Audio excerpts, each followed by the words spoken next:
guys.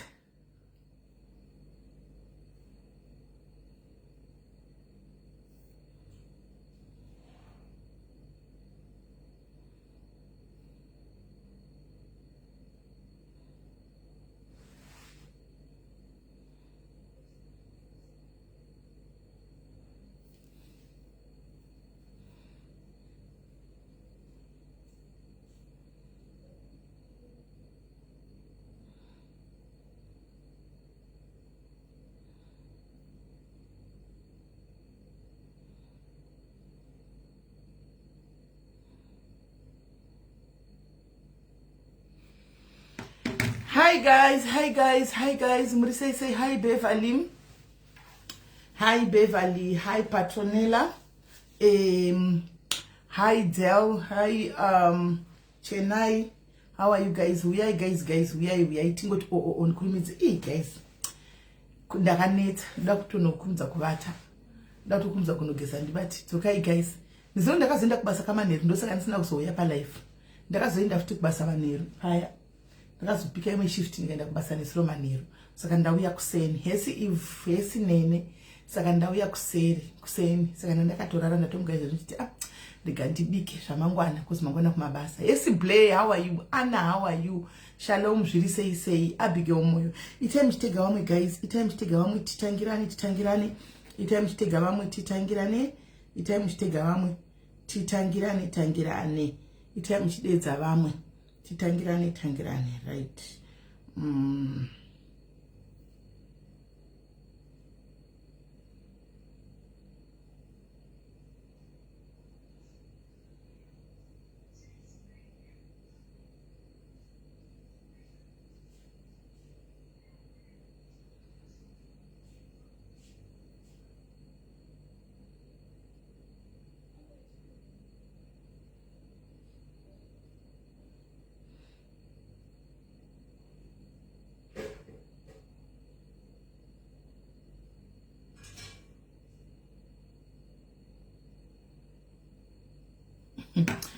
Hey guys, Murise guys, Murise mundiregererawo guys. Nisura ndina kuzokwanisa kuuya because ndakanga ndichizoenda futi kubasa manheru, saka I had to prepare. Hi Mashia, how are you moms? Murise kwa madhuve, gani murise ana madhuve vese. Nditi makadiko ana mai wangu ana madhuve, ana tete murise iko vana mai ndimakakosha kama kabereka ana mamoya ava ndimi tinokumorosa aishuwa tozomorosa ana mamoyo toti muriseiko madzikoma nemadziningina ana mamoyo murisei vana maposa ana mbuya vedu muriseiko vana maposa murisei sei tozomorosa vana chihera vekingopopota zina kana ata muriseiko vana chihera murisei sei tozomorosawo vamwe ana tsoko muzongomorosana mosana minda vakadaro guys naimi mutopo wakakosha chaiwo madhuyo wakakosha nemoyo zvakanyanya kukosha saka tototi tivamorose tise maoko anditika right. Guys, tisati tatanga kuti titaure hedu nyaya dziri kona nyasi. Ndamboda kukuvigirai dzenyu dzamunoda dzemujolo dzakazara idzi revenge diaries dzamuri kuona mazano iri kuitika iyi.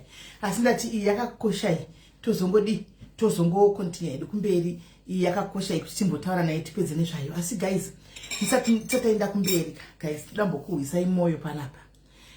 Kune vanhu vari mu-UK anditika thank you so I love you too guys. Kwaita mumwe wedu ari kugadzira acha idzi. Munoziva kuti musi unoyi ndakaposta guys ndichiti ndiri kutsvaga acha. Ndoda kuti ndasiwa spark, ndasiwa kota. Ndikati vedu acha ndeiwana kupiwa wakanditi ndee munotenga muchichi yakanzi chichi. Bva pauya munin'ina wedu wepanapa akati siveni ndinogadzira acha idzi ari mudhuze. Regai ndikugadzirirei ndikutumirei. Ndikati zvinhu zvemasimba regai tione. Guys, anzi tapopoterane. Kanisha munohakira kapese. Ndokubva agadzira acha dziya guys ndokunditumira. Ihoti chili acha iyi. Haitonde murisese bamnini. Ihoti acha iyi. Anzi ihoti chili prickle iyi yakagadzira iyi. Vegetable acha iyi. Guys, acha kune vanofarira acha seni zvinovava izvi. Handika ko weti yakatopera ipo pai. Ko ye weti yakatopera ipo pai. Ayo kandiburizwa yo kandide. Imango acha iyi guys. Guys, imango acha iyi ndatomboivhura. Ndozina ndisina kuzitesta guys. Ndikati rega nditeste. ndobva ndatesta mango acha ishi ende anogona kakuvavira karumuka top notch inangu ndinozobvisa mafuta guys because mafuta anozondorova moyo ndizobvisa mafuta ndichida kutsenga mengo dzidzi unoona saka ndakanotenga marashi naye ndakaudzwa kuti nemotenga mulidu ai ndobva ndandotenga marashi nangu mulidu muya ndobva ndauya anda kunge kumba chako ende makaiti yenyu vakanipa plug yekulidu marashi naye ndo chaizvo ndakadonotenga 5 mapaketi papa 5 chaiwo kuti ndinyazoita sipato saka ndimuri kuona guys iyi ndiyo acha ishi iyi ndo imango acha iyi no guys amunganditatisa pachingwati muone animukona imango acha iyi saka iwawo inonaka guys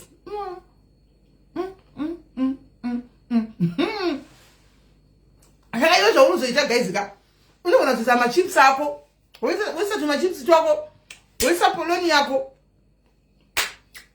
woisa zvaunoda neacha hanimona inonaka guys vanhu vari kuuk sapotaiwo mwana anji yake inonaka wedu vagaitimbowa hot chili akaitimbo manje ukazotika acha guys ka wobva wati acha iyoyoka anditi wobva wati nekapisi kenyama aha kawakarosta guys mwana ndikacha iyoyo mugaitimbo guys hot chili muyatiwona mutwa kundiwondi imi guys tasemone chili kune vanofarira zvinhu vavaseni tasemone chili rimweyo tasemone chili rimweyo guys regaiti teste futi tikumaketa guys kwai ndakaikoniwa inonaka manje ndokwaje zvirizvo tatenda imboitry hot chili kai mutoiona ndizona dzakasiyana hot chili inenge yakazara chili let me eat with caution right topamazve toisa pakaply maslice echingwa let's taste this one hot chili pickle inonzi hot chili pickle kuno kuva noiti mapikulu iwaya anonzi mapikulu regaiti teste ishi tione manje mfana wanga dzani pachigaba chiduku inde ndazigaba mfana wangu kwete kuti pachigaba chadopedza ne 2 days ichi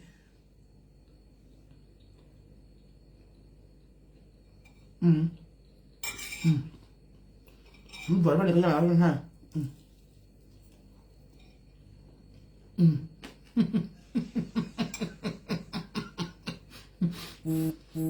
Tim Manjaro muri kwa huko guys inonaka but so far I'm going mimango kuti zvidakwa zvazviya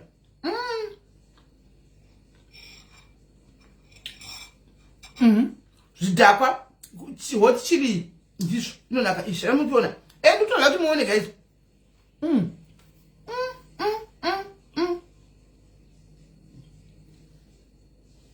yeah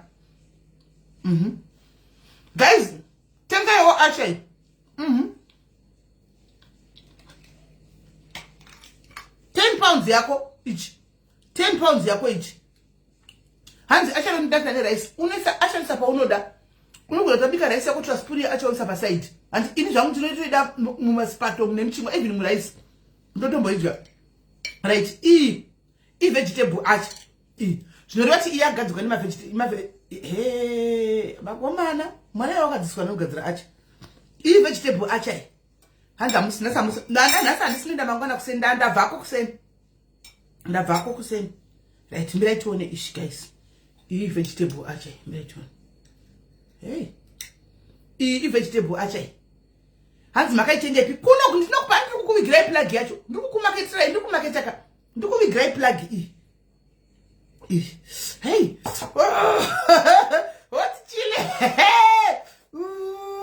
yeah indo yezvidakwa chaiyo but inoda zvinova manje right regai tione iyi guys let's see this one let's test this one tuone vegetable tuone mirai tiende vegetable tuone kahoti kakaipaka maiwe kwai ndazvitadza imboipama futi mesi imbozvipama tsvaga pekuisa kana muraisi kana chirega ititeste iyi tuone inonaka manje acha kwanzi kuSouth Africa vanosaisa sadza manje havadyi usavi usina chirakabika usavi hwakanaka sei pasaidi anesa acha mango acha kazhinji kuSouth Africa mostly it's mango acha handika ndikungana vegetable unozoona kumavegetarians anoona raidya titese itoni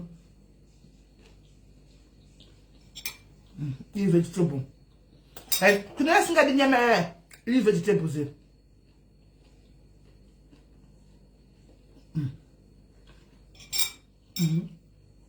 I have a vegetable. And she should make you a brand ambassador. Ah, you could move on, guys.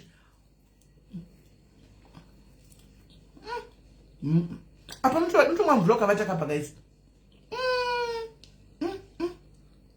Como?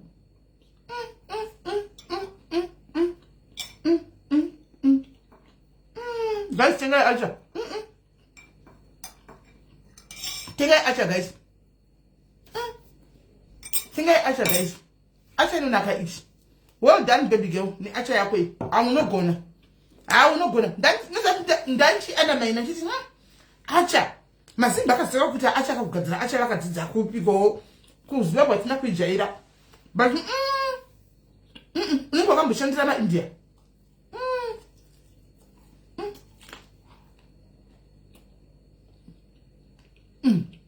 Kwanza geti mirire plug geti tokupa inamba. Ine munhu unokumbata anokutumira ona kagai. Acha zvimwe acha naka. Tikataura zvimwe acha naka guys.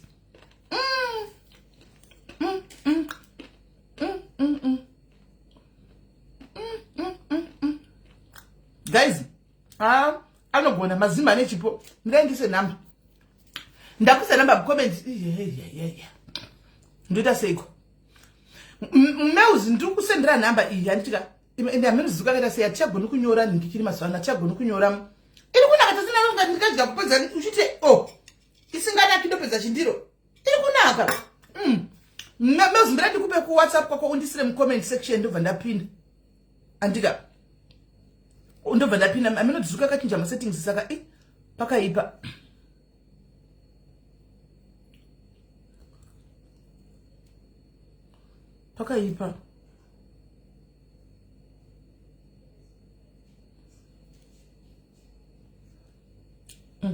Chindivigira chitora mails ku WhatsApp kwako chitora uye naye mu comment section. Chiuya naye mu comment section. Iri kunaka guys atidi kunyepera na guys. Saka ndikuisa namba yake munokombata pa WhatsApp. Andika muno mu UK. Ari pa Bedford view up.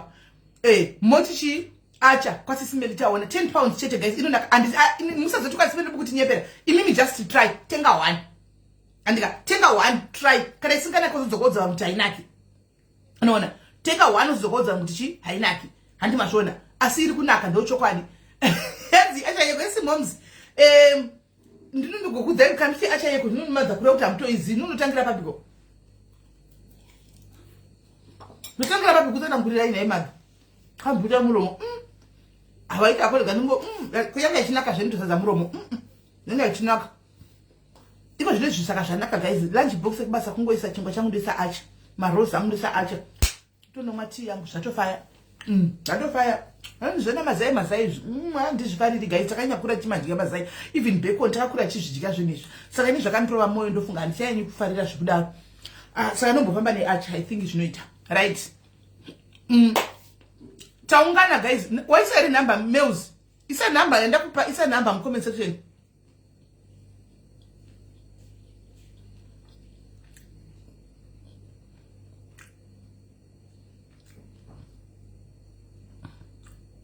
Isa namba ma comments anza mna pepa to mpute mroko. Ndinaro riko kule nombo sumuka ere iwe rikani mputa na wako. Na kumusha tsina mapepa tawo isu. Pepa tawo yokuta se tichikura tema sere mapepa tawo isu. Tayo ngapukuta kana. Ndene dezo zise pepa na wako. Pepa tawo cha chirungu cha mauda titira. Nguru sumuka beda mkiche no chakana pepa tawo ere na ya tatasha na topukuta ini. Andi watona ka ere. Nteza ngozam tutufaya. Mwana nozu yani nam. Mwana mambo yani namba mouse right zvaita mapepa tawo tikamaona manje tatisira hanza sana kuti acha letinonaka manje imbowana 1 inonaka utoona kuti uneifarira kana uri munhu uneifarira right. Thank you mwana mambo iyo namba ya acha iyo irapo guys iyo namba ya acha girl iyo irapo ingoti ndazva acha yangu chi tipo yuteba yako Udeni wawa, iyanzi woti ino wawa, uzudara. Ino wawa. Mwana miripiri. Ndusa, ndusa ino wawa. Ati ino naka. sinonaka saka tikalazi inonaka tikalazi kapera wote ngaoneka ndazi ilise ilise anaka inonaka iyo what chili kai no mvula iyo what chili guys inona ayo anogona kugadzira actually anogona yes Pelrose you can eat with anything spaghetti I mean let me just say pasta rice anything unongesa paside a spoon especially kune vanhu vavaseni guys inini munhu akalangila zvinovava ndofunga kuti asimaya vachidhakwa chaicho asi handisi chidhakwa but ndinoda zvinovava handimaona saka this is my kind of thing but mango yandinakira chakira yakutesta mango mango yandifaira kuda mango kudzera kuti girigirire mango dziya kana kuti handisi kumbotesta mango iyi mango aiwa inogomuka kuvava ke achakaka yemango iye hoti chili woshe saka musazobata ikamsinga ndi hoti chili mama matish kura kuti iri sei mango ka namango iri pamberi aiwa ka apaisa mabindu zvakasiyana ka iyi vegetable iri nikagadzwa mavegetable iyi ndeyemango chete handiwana then iyi ndeyehoti dzese ndidzo South Africa ngoti imimi mainyanya kutenga iyi yemango dzese dzinodzidzo South Africa aiwa kawa kutotanga kutopedza iyi ka ine ndikikira aiwa Shakira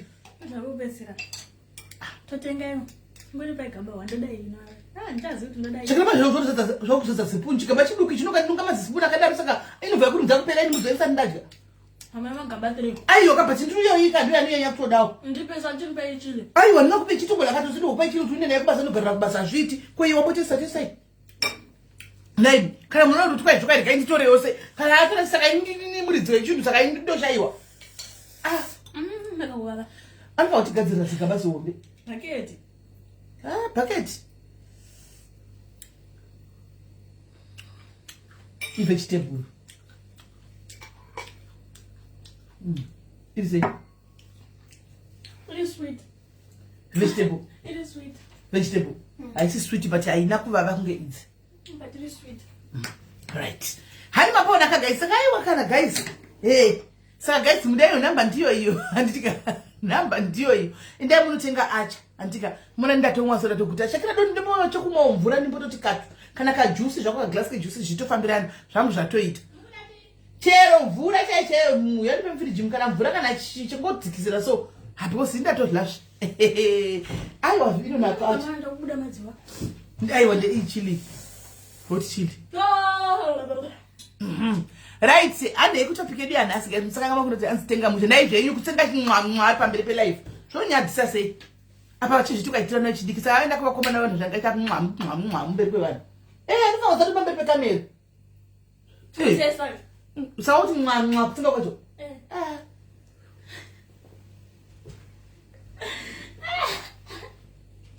naye ndikamutsengera kati ramitosemesa kuti avhayerensi inosemesa mangwana nanhasi kudai kwai tiri vechidiki muchitsenga kunge mombe kunge dhongi dziri kudla chakata kudai kunge dhongi iri kudla chakata naini kutsenga kumwa kuti mwa kutanga kumanikidzwa kudla zvinhu ungatisa kutsenga kune basa rekona kutsenga indadhaba mambo hanitenga kunge dhongi ramedza munhu hanzi say hi to Shakira so yesterday okay Shakira mani kwari kunzokuonekwa nezuro hanzi hi to you right wakamona kupi na ibev right inzo yemunze guys ka tuda kunasi tutenge kutana pane munhu angoti ndakakona nezuro no say hi to Shakira I saw yesterday unokuona kamufamba naona kana ngawandisa mvura vake pane tenga yembe mamaza okay right right aiwa jeji go where you can go isusu pana patinotoita kana 5 hours chaiko go where you go vepano vanosara pano vepano they stay here hanzi tione wigi yako Shakira awind right tadzoka guys last week tanga tichifambirana newigi yakundikundira nyaya yewigi taifambirana nenyaya yezveungratefulness nezvenyaya yekubatsirana kuti tinobatsirana no later kana tinyaya yekubatsirana kuti pakubatsirana saka tindozoita sei, tobatsirana sei, pofambiwa sei paupenyu. Vanhu vakauya nemaexperience avo. Danhasi vanhu havana kugumira paya guys. Vanhu vachiri kungoenderera mberi. Vanhu vachiri kungoenderera mberi vachingondifonerawo vachingotaura nyaya dzavo. But anyway, haisiriyo nyaya yachona kune atitione acha. Haisiriyo nyaya yachona tanga tafambira nhasi. Nhasi tatimbotaura nezvenyaya yekusatenda pablack tax. Right. Kusatenda pablack tax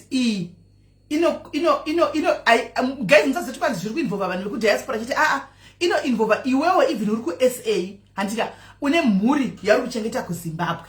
Iwewe uri kuBotswana une munhu ari kuchengeta kuZimbabwe. Iwewe uri kuHarare kuZimbabwe ikoko kuHarare kana kuti kuGweru kwauri kushanda. Asi uri kuchengeta vanhu kumusha kwa Chiundura kana kuti kuRukwe kana kuti hamene kwa Guchu. Asi iwe uri muGweru asi une mhuri iri kwaGutu. Every month inodependa newe kuti pese paunotambira kabarika watambira ikako unovatengera grocery wovatumira. Anditika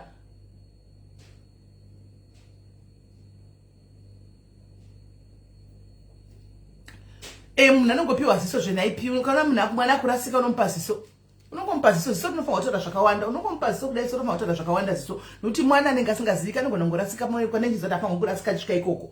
Andowana. Saka unongomupa ziso kudai afanira kuziva kuti kune chinonzi talking age kuti ndikapiwa ziso kudai kuriwa mama kuriwa kuti usataure izvozvo. Anofanira kutoziva. Because kune zvinhu zvekuti anenge zorasika mwana anenge asingazanga chongotaura havatise Facebook haaiti zvemafacebook. Saka haazozivi zvimwe zvinenge chitika pamafacebook kuti chii. Inde ndichitoya kutoprotectawo chi vanhu vangu because tine varoyi vamwe vakatikomberedza. Saka ziso rangu ndikatomupa semunhu asingagari pafe haazvizivi zvefacebook ndichitomudza kuti shut up ikoko don't go there. Handimaona. Yes. Saka ziso rofanira kutotaura. Right. Saka kune vanhu vekuti munochengeta guys. Vazhinji venyu makambosvika paku kutsiura neziso chaiko chaiko. Makambosvika pachikamu chekuti unopa vanhu, unobatsira vanhu vari kumba chotengera grocery uchivatengera chakati. Ndiadedizvo. Chero zvaunengongo imwe yacho mule box imwe yacho ndeyemaneru. Handiti mune muzovaisira munyama imomovaisira dzimwe dzirimo mufiriji. Unongoona Shakira zvimwe zvaunozondibvunza zvisina zvina kukodzera. Handivaona. Saka wosvika pakuti wakutumira mari kumba, uchitumira mari kumba asi vanhu vari kumba hai Lucinda havagutsikani. Vanhu vari kutumira vanenge vachiti zvati kupiwa zvishoma. Havasi kuziva marambiro ari kuita. Rega timbotanga netimu SA. Timu SA muvana vazhinji makasiya kumba. Masiya vana venyu kumba, it's either makasiya nehama dzenyu mai kana kuti makasiya nemasisters enyu kana kuti wakasiya mwana pamwe pano. Handitika asi unomeka shoti every month uri kutumira. Vazhinji vachikona muchisa pamastatus, mazano mastatus atiparira. Uchikanda pastatus wakachena, iwo utori madhumbi anotambira 3.5 kana 4,000. Animaona. Kana 4,000. So vabva vati izvo tiri kuda uchitumira mari hanzi mari iya kutumira ikwani. Mari ya kutumira ishoma. Anenge achiposta zvinhu akachena achikana mapicha zake kuti vanhu vese vamuone. Asi iye anenge achitipa mari shoma. Pamwe uri kuisa $50 uri paZimbabwe kuSouth Africa uri kutumira $9 riri pachii.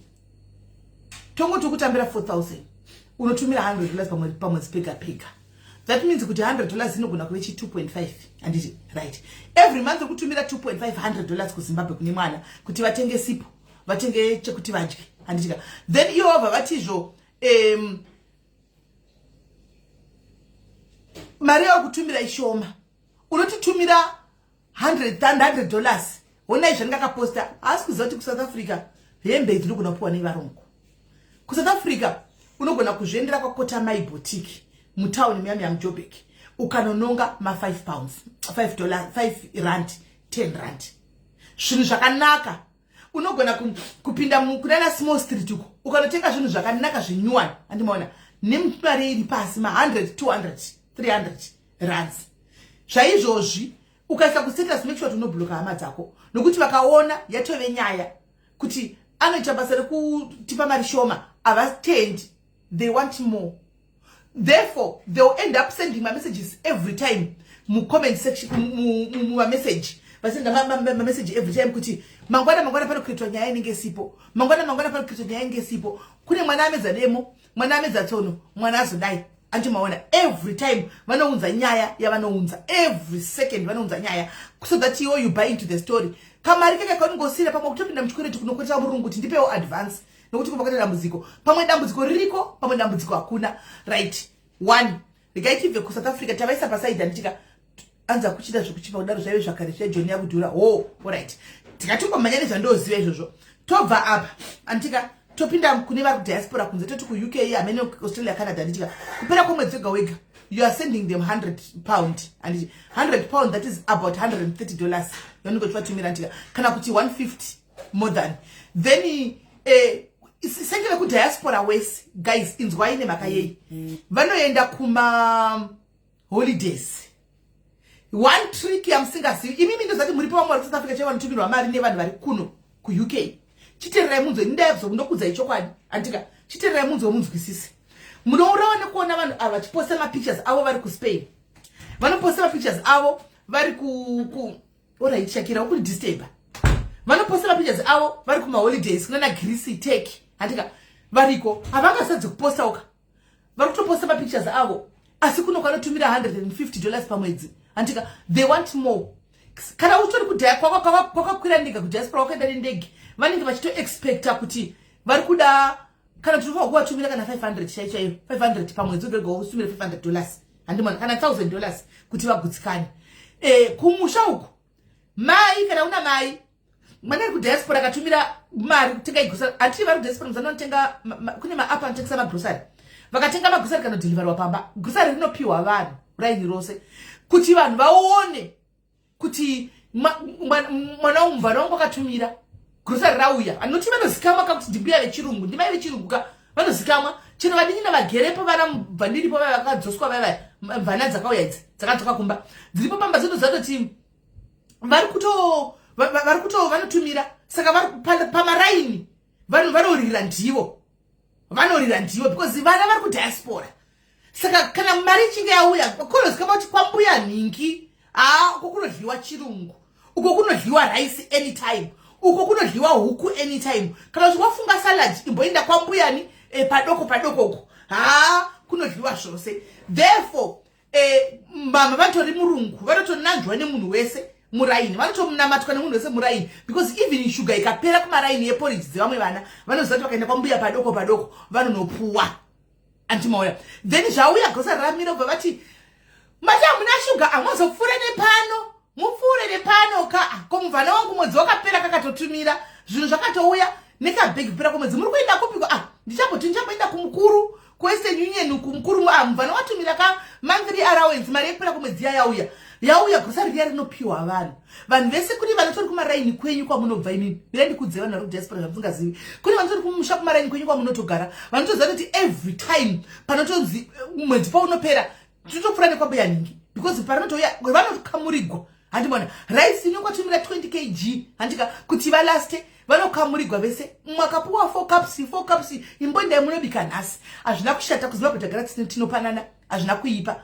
I'm not saying kuti kupa kwakaipa tagara kuziva tinyimi zvasira nekuno ku UK kokuti kunotonzi kusauye kumba kwangu munhu agarisi mumba memunhu. Guys kuno ku UK haushanyi kumba kwemunhu chinogara nguva yakareba handi munozviziva hazviiti kuti akupe chikafu chakachikufidhai wogara pamba saka ukangotiwo poto ubva kurumidza kuti short left kuZimbabwe we are very welcoming handika bhodho richibikwa rotobikwa pamba pane vanhu 4 patobikwa zibhodho zihombe because vanozikana kuti vanhu 4 varipo nguva yekupakurwa kunodyiwa nevanhu 9 ndo zvatiri kumusha kwedu handimaona. Vanotoenda mufundisi kuchechi vanotoziva kuti kwamai padoko share yangu yegrosari iri kubvako handika vakatoudzwa kunzi aiwa ini pamwedzi ndinoya neshuga yangu ndoya nerice yangu neya nezvakati nemasupa angu ndichikupai nehuku dzangu handibona vanotosikamwa black tax.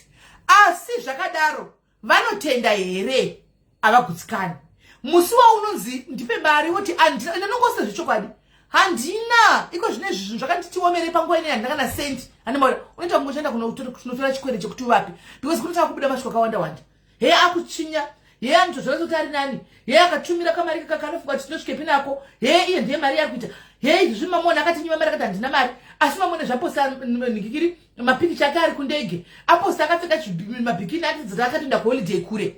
Regai ndikuzei chinhu wani vanhu vari kuAfrica nokuti muripo pano munochengeta vanhu vari kudiaspora.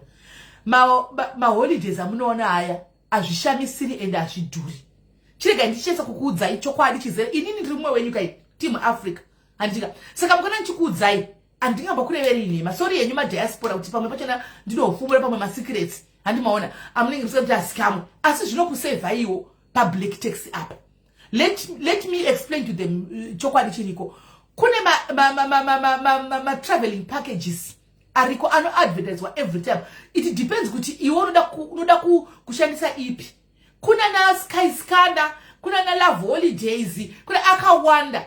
Saka zvavanoita manje handika uri muno mu UK vanoto advertise ma holiday kuti uri kuda kuenda here ku Turkey kana ku Greece kana ku Egypt. Vanoisa kune ma package avanoisa anenge aka include everything. Pamari idzodzo inenge ichonzi all inclusive. Andiona. So let's say ukuda kuenda ku Egypt. Handika ina nakuenda ku Egypt andisa sindi kukuudza izvo zvandoona hangu. Zvandoona tsokora zvandokutoona zvandoziva. Handimaona zvikudo zvinoitika pa ground.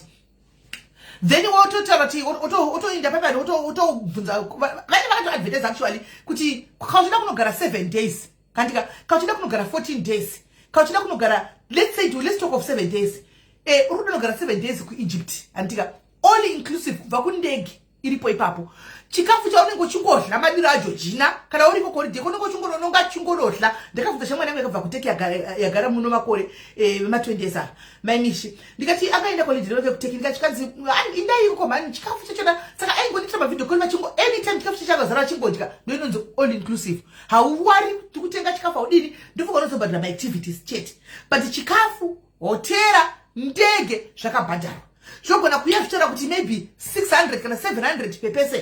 Handimaona saka zvavanoita manje iwe 700 per person hauiwani handika uruda kuenda muna December handiti wataka kubhadhara mari yako izvozvi pamwedzi uchivachikubatira mari yako maybe unenge chikubatira 80 pounds kana kuti 120 pounds depending nokuti iwe watora papi pemari. Handimaona saka panozoti December mari yako yakabhadharwa kudhara. Handiona wautotumirwa matiketi endege aya kudziwa kutotumirwa zvese everything kunzi wakuchinda holiday wotongonokwira ndege tiketi yako neritori mufoni wotonongonotarira tiketi yako pandege wotokwira ndege yako oenda uchisvika shatukura chikutakura yotokutakura shaku eneklana futi inozviita yotokutakura maholidays they are being paid installments guys.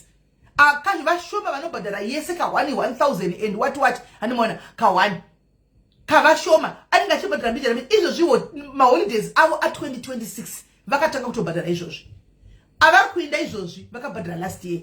Saka vanhu vari kuAfrica musazofunga kuti nokuti mamuona ari kuMorocco handika ane mari kuno kwatitumira $150 asi iye aenda akwira ndege aenda kuMorocco. Handimaona saka kuMorocco ari kushandisa isu atatina mari kuno kubva tiyane mari makutonyeya muWhatsApp group handika makutomukreatira magroup makutomuameno makutomubvuraudza paya makutomumemaidza munikiri muWhatsApp group no. Handimaona no pane mamwe anenge akatochipa ekuti unoti kuna 150 pounds kana uri munhu akuti uri kumba handika inogona tokuti 150 pounds unokwanisa kutokwira kusora mangwana kana uri Fred kusora mangwana 150 pounds akotonoenjoya ukatononakigwa. Ndo maholidays amunoona. Handimaona zvakare kune macredit cards handika macredit cards unogona kubhadhara necredit card ngatimborega kutora zvemacredit card tingotora nyaya kuti maybe uri kuda kutobhadhara zvako mbijana kune anoda kushandisa credit card riyada because credit card unozobhadhara bank mari yayo ndizotogwa nebhengi saka iyi ndeyako yavanenge vachingobata yaibhadharwa tongoti ndo yako hauzobhadhari ndevatobata pamari yako handivazvoona woenda kunonakigwa. Saka mukavaona vari kumaholidays handimaona hanzi just came from Lancelot 285 all inclusive. Thank you Bamin Brian. Hani muri kuona Brian anyona hanzi ndutodzoka atodzoka izvozvi kubva kuLancelot kwaanga ariko. Handimaona atodzoka izvozvi kwaanga ariko. Handimaona saka chero ukaenda kuholiday vanokangana kuti ndiwo unoshanda mari iyoyo chavanenge vachiita vachida kuti iwewe uri vakopa mari inovagutsa kana zvichiita mumwe nemumwe mufamily mupe yake allowance share kuti iwe yako $100 iwe yako $100 kuti vese vakwane. Handika vamwe vazhinji venyu muri kuroyegwa mapikicha iwaya ekumaholiday kuti mwari anotoramba kuti mufe ngade muchitouraona kuti pamunenge muchibudisa maglazi emawaini aya makabata muchidai so handimaona munogona kutonziva tototi tsvikira vachivhaira vachidai. Handimaona nenyaya yekuti kwavari kublack tax kwaigwa vagutsikana right. Womubvunza iye kuti takutumira $150 pamwedzi pega pega ndinokupai, iwewe unobata vari pamwedzi yako yaunoti ndazvibatira uya usina kupuwa, iri kungopuwa kai, iri kungotumirwa kunzi ndamutora utenge chikafu, ko iwewe yako yauri kubatawo pamwedzi iwewe imari. Magetsi wakaguma kutenga wamubhadhira magetsi rini? Haana sendi raanobata, but anesa muromo mumino, anokufamba achikunyera mari kuti mari yari kutipa kumba uku haikwani, ishoma. Naizvozvo sorry nichatauratara ndizokuvhurira imalaini. Naizvozvo tasvika pakuti tave neuruvengo nehama dzedu zvisingaiti, tave neruvengo nehama dzedu, patove negap ravepo pakati pedu nehama dzedu dzimwe, because we trusted hama dzedu. Iwe uri kudiaspora kuti ini ndiri kunoku handisati ndave nemapepa ekuti ndinokwanisa kuuya, sezvamunongozati mapepa ekuno kuUK vazhinji vakanonga kumawana mapepa, vakagara makore akawanda sina mapepa. Handimona. Saka asi ndinoda kuti in case achizosina mapepa akazoramba kubuda ndinoya kumba. Saka ndiri kukiya iwewe mwana wamai vangu, ndakuchikutumira mari wotitengerawo stand, wontivakirawo, ini kuti ndiuye handikwanisi. Handisati zvinokasa zvagadzirika, auzomudzana namapepa ka amuzomudzi, handisati ndakwanisa kuti ndiuye right now. Saka iwe nditira stand yonotsvagwa, handika stand yatengwa 10,000, iwe unzi stand uda 20,000, wotumira 10,000 ndeyake ponotengwa stand. Wakutenga manje kuvaka kunotsvagwa builder womushikashika, ndiye anoyanza vake kuti uchavaka ugoputiswa futi necouncil inspection. Handiona ouya uti kwanzi builder ada mari yakati zvidhina wopiwa list yayo kunzi ite zvinhu inonyogwa times, kunorongwa dhiri nabuilder kuti don't worry iwe nyora zvakati times 2 ndozokupawo kati.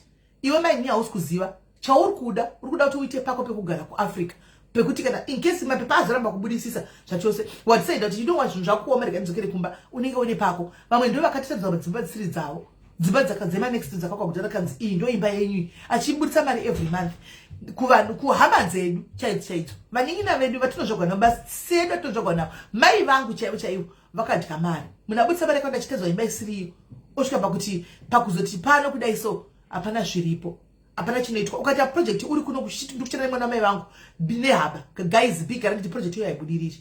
Kana vari kuva neproject dzakabhuta nehama dzavo dzikabudirira, maybe vashoma kuma 3% chaiko. Vazhinji maprojects avakaita nehama dzavo pakatoita kakusataudzana karipo, pakatomboita kakunetsana karipo, makatombotongwa mafamilies muchinzigadziriswa paita pakunetsana nenyaya yekuti avagutsikana vatendi. The fact yekuti uri kuSouth Africa, the fact yekuti uri kudiaspora, iwe unoonekwa uchipikana mapictures ako, unoonekwa uchidla uri kuKFC yekuSouth Africa kuchidla chicken yakachipa yoiya, kunobva kwatonzi izvo vane mari. Saka chero ndikadai anongozodai kutamba ungratefulness. Tine vamwe vakatitarisa varipo panapa, varipo pano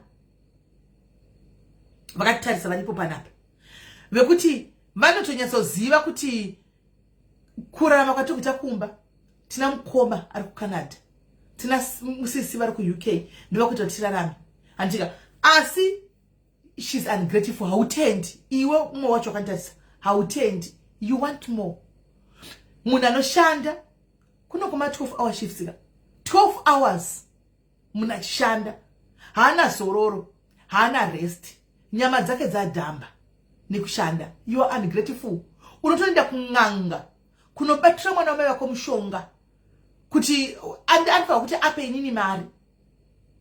I was so disappointed when I came across chimwe chivideo chandakaona, so asi ndakabatikana, so ndakangoti nechemwoyo anyway amen zvinoitika. Munhu achitaura kuti vanhu vese vanonipa mari pasocial media vafa kuti vandipe mari nditovaitira kwai rice chi ameno ndotofangwa kuvagadzira fa kundipa mari. I'm like oh my god, I wish they knew kuti vanhu vanoshanda zvakaita sei. Haisi hama yako, you don't, this person doesn't even know you. Anotombokurangarira ochirega ndikutumire 20 pounds konzi manitumira ka 20 kasina basa, uyu ndatomudhamba nabasa anondipa zvima 20 pounds. Wangochidapiwa mari. Do you know how they get that money? Do you know how they work? Kuti vabate mari idzodzo. Do you know how they work for them to get that money? Kuti pakaoma anokupa mari ye 2 hours dzanenge akamira achishanda, then you are ungrateful. Wotaura kuti uyu anondipa mari shoma, uyu mari yake shoma anondipa andimblocking, ndoda kuti ndisara nempinga dzangu dzanonipa $100. Wakashandepi? Do you know how they get that money? don't you think kuti vane hama dzavo vanotori hama dzavo watongo inyasha dzokungoti munhu from somewhere angoti rega ndikupewo something then you want more. That is being ungrateful.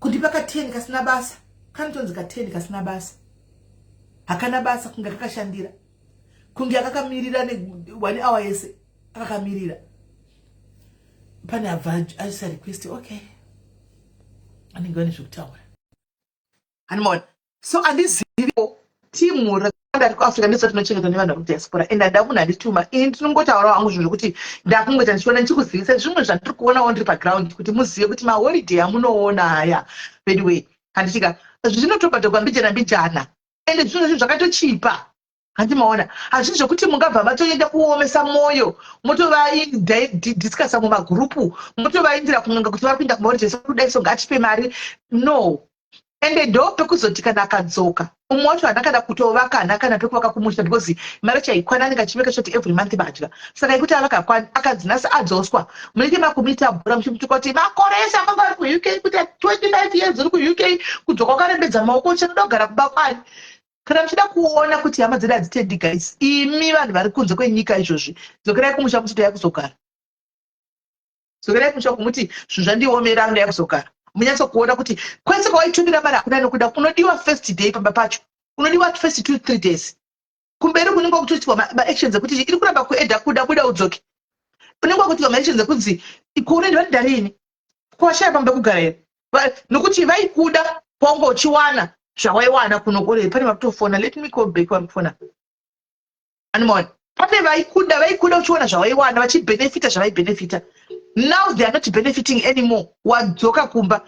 Kana usina kutovaka unotukirwa but kushafuka kuti marisa ndai kupa ika iyaya.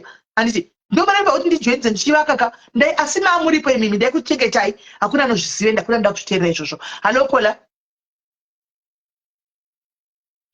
Kola hello. Hello sister what is it? Mushe kanjani? Ndiri pausha. It's okay. I mean, I don't know what is happening. Shafana pika ndakufona ndakondopita. Andimaona. Saka zvinhu zvinorwadza. Zvinhu zvinotorwadza ndakanga ndichitaura zvandakaita inini guys. Mina ndikutanga kukudza zvandakaita inini. Ndakati ndichiuya kunoku. Ndichitanga kuuya kunoku. Not that I was not doing things for my so-called hama ishi. Because hama iyi ndakaitarisa ndivo mai vangu. Andimaona. Ndivo mai vangu ende ndovada nemwoyo wangu wese anditika ndisekuru vangu saka ndikubva ndiri kuSouth Africa chako ndetooneka chati every holiday ingave Christmas ingave chii grosari ravo ndotovatengera kuti ndaisekuru ndai munogamuchira handimaona mudye vane vana vavakura vanotoenda mabasa akanaka and everything but that void rekuti handina mai andika ndiye munhu aiwirirana namai vangu ndiye munhu aitedzana namai vangu andika havasivo vega vakawanda but ikokoko ndokwandiri close navo zvokudaro andika saka ndichiti ndikataura navo ndaifeela this closeness so kuti like as if my mom vari padhuze handimaona so I would do a lot kwatengera pandangotifunga kuti nditi sekuru vangu handimaona right ndauya kunoku ndati sekuru vangu handakuvaudza ndichiuya kunoku so ndakangouya hapana vanhu ndakaboudza actually zvangosikana nevanin'ina vangu chete right ndauya kunoku papaya ndati mwoyo wokwamai kazatongoziva kuti mai vafare anditika rega ndifadze kwamai kona ndokufanira bheki ari kufona ndokufanira bheki rega ndifadze kwamai anditika guys ndakatumira mumwe munhu maduvha yaya rana wedu kuJoburg mari ndobva ndamutumira mari handatomutumira mari ndakashanda futi ndakangotora mari kune imwe account kuSouth Africa koko yataingosevhawo zvangu ndobva ndamuti 10,000 iyo mari ndobva nditengera grosari svika ndotenga chii ndobva ndanyora mabasics andika ndobva ndanyora grosari rakatoita kuenda kuimba rakati I think rachidya 3,000 ndikasakanganisa rarakatoti one day ndobva atenga ndobva ndangofona ngati sekuru mangwana muriko muinde pabhazi rakati madetails aya munoti munogamuchira zvimwe zvinhu zviripo sekuru vakaenda vakandogamuchira ava ndisati vaudza kuti handiko kuSouth Africa ndiri kunoko sekuru vainda mangwana vanogamuchira zvinhu zvakanaka vafara ndikati sekuru grosari iro nderekuti ndikuzivise kuti handisisirishi kuAfrica ikoko ndakauya kuno so patovhunduka kuti aunatona ndikati mungozivawo ndachingosaka iri grosari kukuzivisai svika nditomugotira ndikati aiwa ndekuzisa kuti chi ndave kuno koka ende vakutoseka pa ende iwo futi koka chamisa sei but iwo atingakuteedzeri kubva uri mudiki zvinhu zvako zvezva waingoita unokuita zvinhu zvinoshamisa andiona wakatanga kuita zvinhu zvimwe zvisingaitwi nezera kuri mwana mudiki saka pauri iwewe hapana chinoshamisa because one thing for sure you are unstoppable kune kumba kwedu anyazoziva chekwana mai rinonga mwari mumukometse chino vakavanda vaona papa vanoziziva kuti ndokana ndichingokudza but kana usingazivi sometimes unenge usingazivi antika unenge usinganyatsokuziva ini ndingori munhu akandongokura akadaro munhu ameno ndangokura ndakadaro anyway sekuru vati kosaka zvadini ndakutovarindidzira kuti sondo vari mhuri kutoya sisososo ndavarundidzira hai roi bo havafara sekuru vangu paya oraiti bo sekuru vangu kana muchizoona life sekuru ndiri kuzama ngopa example kuvanhu kuti vanhu vadzidze andikakwete kuti ayo sekuru taitaura ndiri kusa taigona kupidzana 3 months tisina kana mbotaura ndiri kuva kuda kuonesa chinhu chandakaona handika chandakaona don't take me the wrong way handika ndoda kuonesa zvandakaona taitaura ndika 3 months sekuru ndaipichichichi hanimaona but not always because dzimwe munhu ari kuzuma pandingachema dhataka kana magetsi alright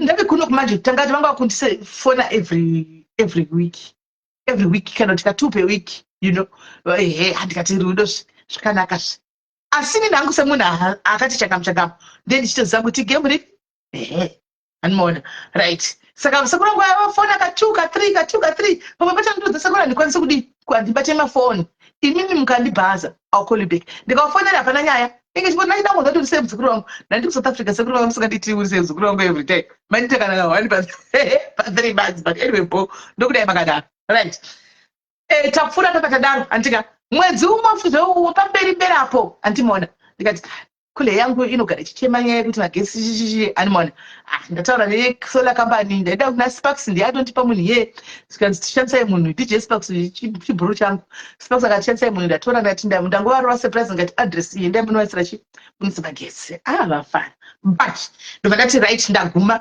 handika sekuru ndozokona yawo pandichauya zvakanaka chose zvakanaka mapo right sekuru vangu vazotanga mamessage anenge akuuya kuna mamwe makuva ndendingadombozivi ni guys vamwe vanhu asingadombozivi makuva ndikwa kuri ndakavaudza izvo zviso kukudoitwa makuva kuti muzukuru wangu here unodo anodocontributa ndikuzama contributions andisingazivi guys kune sekuru vangu kuti ndeye makuva andozvizivi zviri kuitika ndikuedwa mamwe tokona ndikuona zvimagurupu gurupu ndikupinda magurupu ndatisangusenda ndingiri foni yangu kuti ikutinendiwaedwa mugurupu anofa ndi-invita ndo accent ndozvino zvigurupu zvazvara ndapinda zvigurupu zvekwezvo zvizvi ini handisina magurupu akorosai magurupu aya ndejikwa vamona kuri kuda kusatora matombo kune matombo 15 anoda kuiswa matombo ndikati ndabuda buya exita muya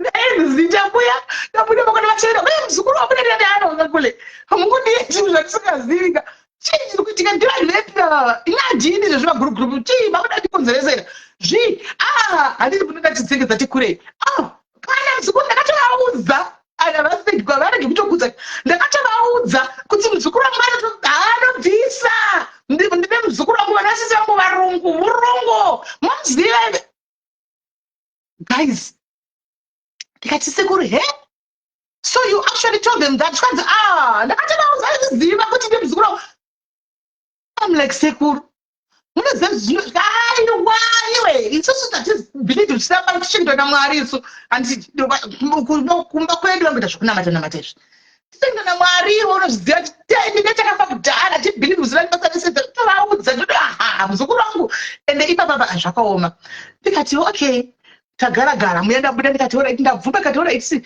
ini nangu mari handina sekuru asi kuti mumakundisa pressure ini chatemerawo ka50 andika nokuti grupu mukazotwaya muzukuru wangu inona ndopapazini ndivanani kuti zvii zviri kuitika handitozivi asi kungoti for the sake of you ndichaisa chi 50 kacho alright hapana kuisa 3 days vauya muzukuru ndiri kuda zinaiki rekuti pandichinge ndichitsika vanonyesana kuti ndiye muzukuru wangu ndikati sekuru matakapfeka naiki naseri kunzitapinga neve kutumira iwani michingo kana zvichitoita kuti ndenge ndakanzi ivo difference vakura ka difference yeuk nelondon anonona haichasikamu iwe munhu mukuru uyu handika uchitendera kaibva kunzi london ndeishona inenge yakatonzi london chaiyo ndo yandotoda asi sekuru wangu avane masisters avari kunoku ndofunga ndosvika 6 chaivo vana menini wangu 6 chaivo vari kunoku vari kuda yangu yakadyiwa kudzi-London handika ndotoda kuvataridza kufree market uko kuti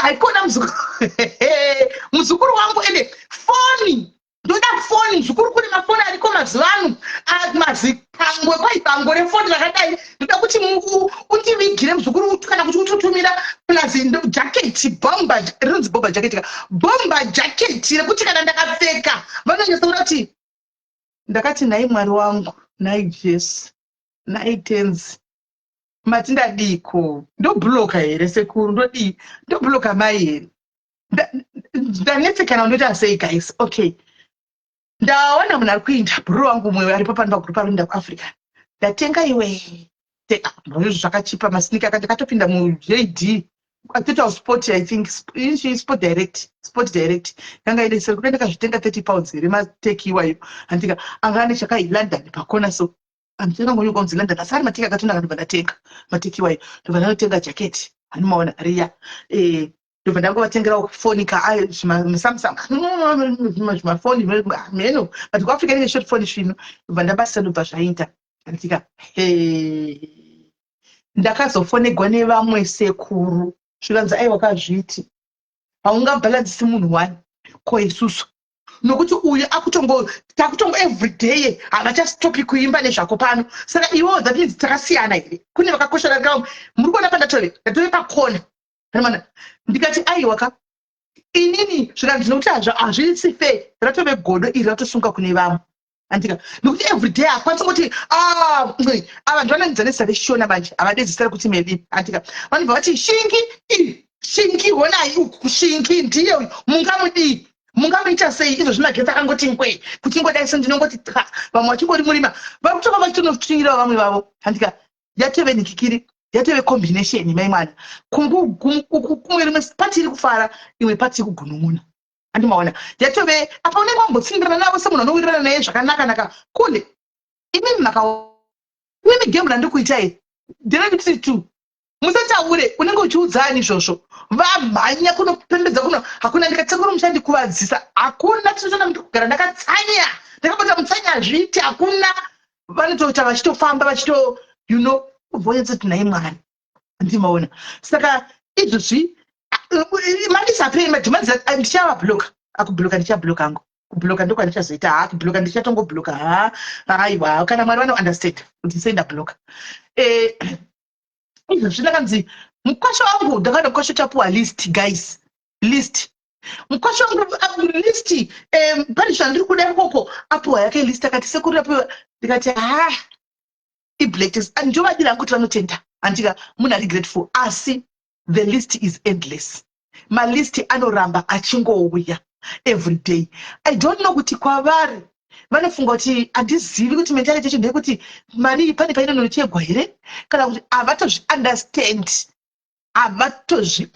kuti zvinofamba sei kana kuti zviri kuita sei havatozviunderstand iyo kada kuzama kwatsanangura musunoi nedzamatsanangura sekuru humirai ndikudza havatozviunderstand kutonati ndikutotaura ndega apa yana competition vandivhurira mamadhoyo kune mamwe kune dho akuuyawo nhamba iya yanande ichiti nhamba yangu iya haipiwi vanhu secret sekuru vamwaya kuti ndichi ndivo vakamwaya manhamba munhu wese wave nenhamba iya izvi zvirirodo chichanhamba guys ndikufanirwa nomwani dzimwe nguva ndongoverenga ndichapinduri dzimwe nguva ndongoona chimeseji pupa ndimamusoro apo chakatitsvauka ndotoziva yangoti 2+263 ndotoiginowa ichatoivhuri animaona so ndo muri kuona zvazvirika ndo nyaya yekuti tinenge tichitaura vanhu sometimes vari kuafrica kuti they are not grateful sekuru vangu avo vari grateful asi vandideedzera guru shushu guru kwanisi animaona handizvikwanisi hangu kasina kore esina ndi kusouth africa mamusingandione halo kola hai kola muchiri pala yes ndoda kupaona ndiri panyaya muri kutaura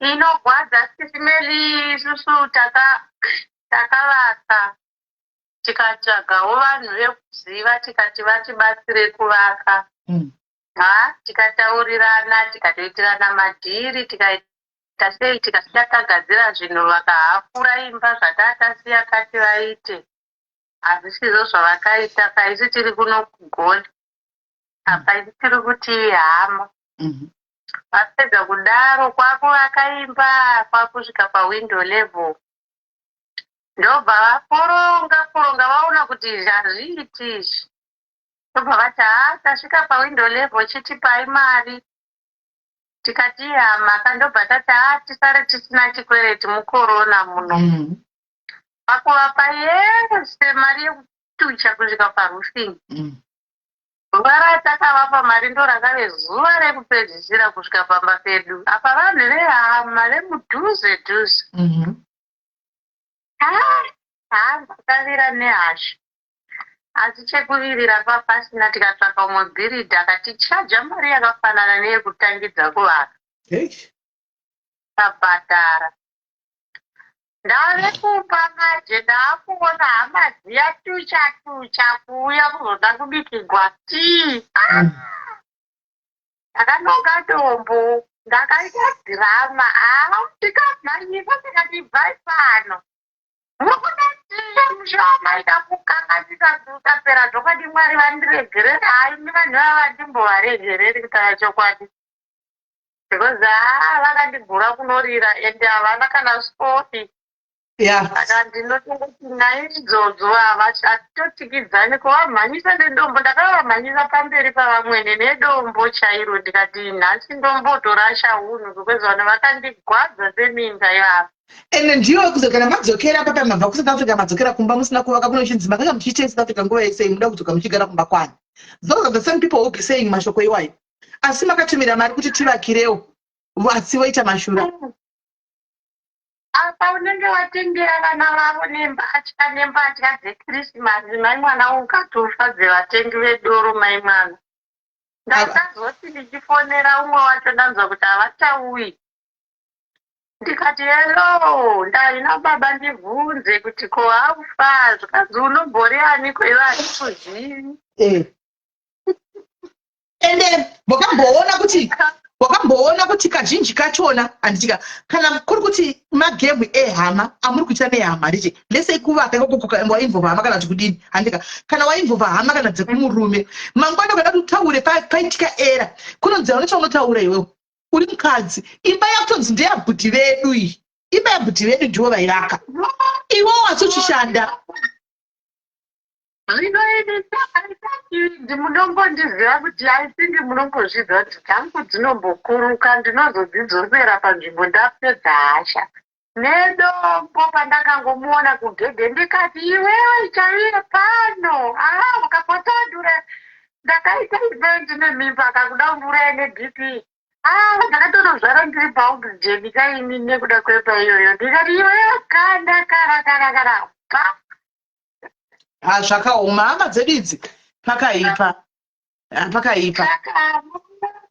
vanhu vamwari chatongoda kukudzai panyaya yekuvaka wedza uri kuvaka kumba kana chii inda kumashops kunotengeswa samende kunotengeswa zvinhu zvekusuplya isusu zvedu ipapo hatina kubirwa because kuno kusouth africa kune vanhu vatinotoziva kuti uyu ane shopu uyu ane chini handiti saka taitobhadhara kuno vanhu vake vozonodhirivha ipapo pamaterial nechii hatina kumbobirwa zvakazotirwadza ipapo apa chete pakuchinja spirit saka I think ukadhila nevehardware vachikudhirivharira zvinhu zvako bhiridha usamupa chinhu ende chimwe chinhu chandoda kukudzai bhiridha kana achikuchaja ngaakuchaje nemari yechikafu vabhiridha yekundishupa yaitiudza kuti haadli murivo huku dzakapera kuti try hauzivi kupera kuti try havadli murivo vanozvei ukavabikira nyama havapedzi vabhiridha ndakunda kuti mari yechikafu vatenge chingwa chavo vadle vega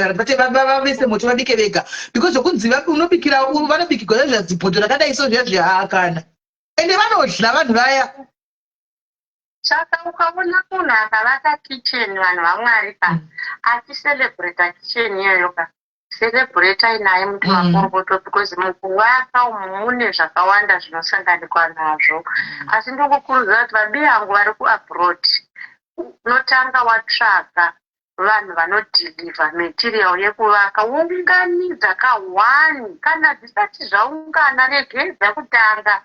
Nekuti mabhiridhi aya ukamuti atange zviro zvisina kukwana, pazvinoshota anomboenda somewhere. Paunenge wakuti zvakwana chidzoka, anonokudzokera after 2 or 3 months.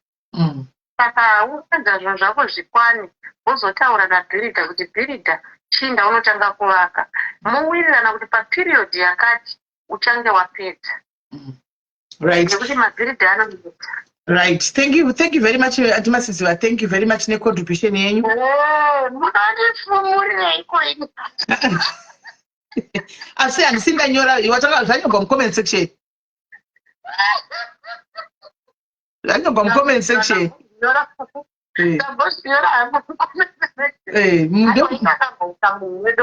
Mitombo ndakamhanyisa munhu pamberi pavamwene chaipo zvichimedi. Ndakadzikura. Kuti kwezi ndichiri nekurwadziwa iye hama dzepadhuze vazukuru chaivo vana vavatete. Une uchitovatora kuvaita femiri. Ndomhanyisa nedombo handidi ndavaziva kuti pana haridyiwi hamusiki pano. Mune utsinye. Ungavagoni. Havauyi vanouya ndisipo. Kana ndiripo havambouyi chero vanhu vakataura kuti kuti andabasa nazvo vamwe vari right vanotosvika ivo havadiwipo. Chero vamwe navo vakatotisigira vakati zvamakaita zvakashata. Because hamungadaro. Ndizvo. Saka ndinongoti veduwe kana matanga dzekuvaka itai zvandakudze ndichiri chipoko now ndaariwo munhu. Ndafumuka hangu. Saka bye-bye. All right, Masiziwa. Iripo. Right. Apa chiri kuitika ndechekuti remember kuti pane ari kuti unokwanisa kuenda like zvakutaura zvotagwa nemunhu anzi enda wega paground handitigwe project ndisipo. Chinoitika ndechekuti iwewo unenge une mapepa handitika ko asina mapepa odii anoenda sei? Handi unenge wakungorilaya nehama, unenge usina mapepa imi moziva, unenge usina mapepa uri kutorilayawo nehama handi kuti hama dzidi dzikuitire hadzichaiti odii. Hello, Sisi Mary. Hi, my sister, what do you say? Ndiri right. Ndiripo. Ndoda kuisa contribution yangu. Saka to express myself better dzimwe ndichataura nendeve. Not a problem. Yes, nenyaya ye-black tax iyi. Pa-black tax apo handiti pari right kuti tibatsire hama. Asi dzimwe nguva hama dzedu dzinoita ma-expectations akakurisa such that kana uchivapa mari handiti vanenge vachifunga kuti ishoma ka100 kacho ka200 aina basa handiti then vozosvika pastage ye-entitlement vanenge vakatarisira every time kuti ugodini ugovapa something asi kunoko zvinhu zvachinja kakutando kudhara zvinhu zvanga zviri nani whatever you'd get handitika you'd afford kupa vanhu vakawanda mari yacho asi iko zvinhu zvachinja zvinhu zvaoma asi vanhu vekumusha uko hava-understand and vanhu vanozosvika pastage yekukutsamwira ukavati havuna mari and unotopinzwa even pamagroups iyo nyaya yekupinzwa pamagroups handiti unotopinzwa pamagroups usina kuudzwa then wapinda mugroup ozoti kandisemfakwelapha ngifakelwe negrupini leyi handiti uzoona wapakati pegroup kuti iwe waedwa pagroup and kunenge kuchidiwa mari and vamwe vacho dzimwe hama dzedu they don't really care kuti zvinhu zviri kufamba sei and everything. Hapana munhu anokubvunza kuti uri bo uri right zvose zviri right here kuside kwako. Vanotanga kukutsvaga towards month end vakuziva kuti kudini kuti munhu uyu achawana mari nemonth end. Saka kana nchida hangu anything ngakumbira ndotopiwa. Asi dzimwe nguva most of the times tiri kunoko kudiaspora tinenge tichisacrifice.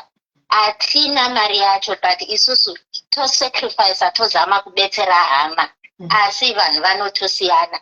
Vamwe vanoita grateful, vamwe vanosvika pastage ye-entitlement kuti kana ukati handina nyaya yacho inozonetsa Yeah. Yeah, no contribution yangu Sisimeli. Right. Thank you very much, caller. Thank you very much. It is very true.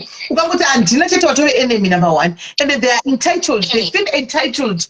Kuti mari iyoyo ndeyedu unofanira kutipa chete. You must give us. Exactly. So I'm going to guys, point was saying. Point was saying. What do you think should happen? Point was saying. No, kuti black taxi iko zvinezvika haichagumiri mafamily maker. Black taxi yapita even kumpama Facebook up. Pama Facebook chete kune vanhu vatove entitled from certain people to certain people kuti ndi munhu wangu. Anofanira kutotipa mari and anofanira kupa inini mari, like come on, like really. But even it's true, guys, hamene kuti munopaona sei, ambeti munozviona sei every time. I don't know. Inini Sisimeli ka ndofunga kuti vanhu ngavanzwisisane anditi ngatinzwirane tsitsi sizwelane abantu sibe that spirit of ubuntu ukuthi okay ma umuntu ethi akala at that particular time azwisikuyitha ukuthi ndimthamwire, and at the same time vanhu ngavafunge kakuthi the reason why vanhu vakauya kuchando it's because vari kuzama kuti vararame life itori nani, itori better. Takauya kunoko kuti tizotsvaga mari, tizorarama life dziri nani. Saka zvinenge zviri fair kuti kana ndashanda at least ndive netunhu twangu twandinobata kuti izvi at least ndakazoshanda ndikaita izvi asi hama dzedu at times I think vamwe havasi kuona zvinhu the way we see things kuti munhu uyu the reason why akasimuka it's because kwakune nhamo kumusha, saka aizama kuimprova upenyu hwake. Saka regai tigodini timusapote munhu uyu aimprove upenyu hwake. Ndozvandiri kufunga izvozvo. Right. Thank you very much, caller. Thank you very much for the important points. Thank you. Muzotogana caller, guys. But now this is the thing. The moment you are not a dinner, kune whoever, do you know what enemy, guys? Whatever enemy. The moment you say I don't have, you are enemy number one. Saka andizo ziriwo ipapo point was say how best do you think, because entitlement yacho yawandisa, guys, and zvinozana zvinotonyatsokusvika pakunyadzisa. Entitlement yacho yanyanyisa. Hello caller. Hi caller. Hello, Sisimeli, muri right? Mushye kanjani? Andiri right. Sisimeli, I just came to just share my story. About hama dziri very toxic, hama dzinoda kushandisa vamwe vanhu. My story goes like this, Sisimeli. I'm a victim of Kogi. Kogi akandibira mari dzakawanda. Oh yeah. Saka what happened is sorry, caller. Sorry, or maybe I'm wrong. Didn't I see a flyer or a poster somewhere? One of the calculators are going to some function of London or something. Don't you see? And now kuona flyer recent here. One of the calculators are going to some function with job in London. I'm not sure about it and this because I no longer, and I don't have access to the Kogi. No, I think I saw a flyer going around. I don't know. I quit a function in London. Okay, all right. Let's go ahead. Go ahead. Yeah. Saka nyaya yangu yandinoda kutaura Sisimeli ndeyekuti inini I was a victim of Kogi anti. Saka zvakaitika, I've got my mom who's elderly vari kuZimbabwe. And then tatine musikana basa aigara namai vangu. Then kwakune mwana wasekuru, mwana wabankuru wangu anonzi ndichataura mazita nokuti I think kuti ndihile I have to say it out so that the public knows kuti kune hama dzine mwoyo wakaipa.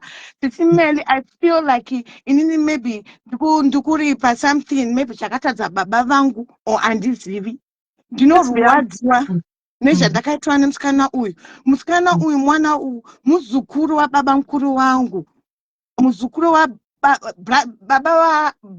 baba vangu na khulu vake ma-brothers buda ndibude same mother same father saka inini ndiri tete wake panani pakuti ndiri kubva kwani kwababa nini mukuzvinzwa saka zvakaitika musikana uyu akabva auya kumba kwedu kuzogara kumba kwedu adaidzwa nasisi vangu paakabatsirwa mwana nti kuti angouya kuzorelifa musikana yebasa saka auya kuzorelifa musikana yebasa musikana yandobva aita sei ndobva akuita maduties zvaya zvokuti adzinge maybe akaya ane plan kuti musikana aite sei abve pamba iyo osara ari chii ari pamba pamai vangu achichengeta mai vangu tese tiri kunoko isusu as a family.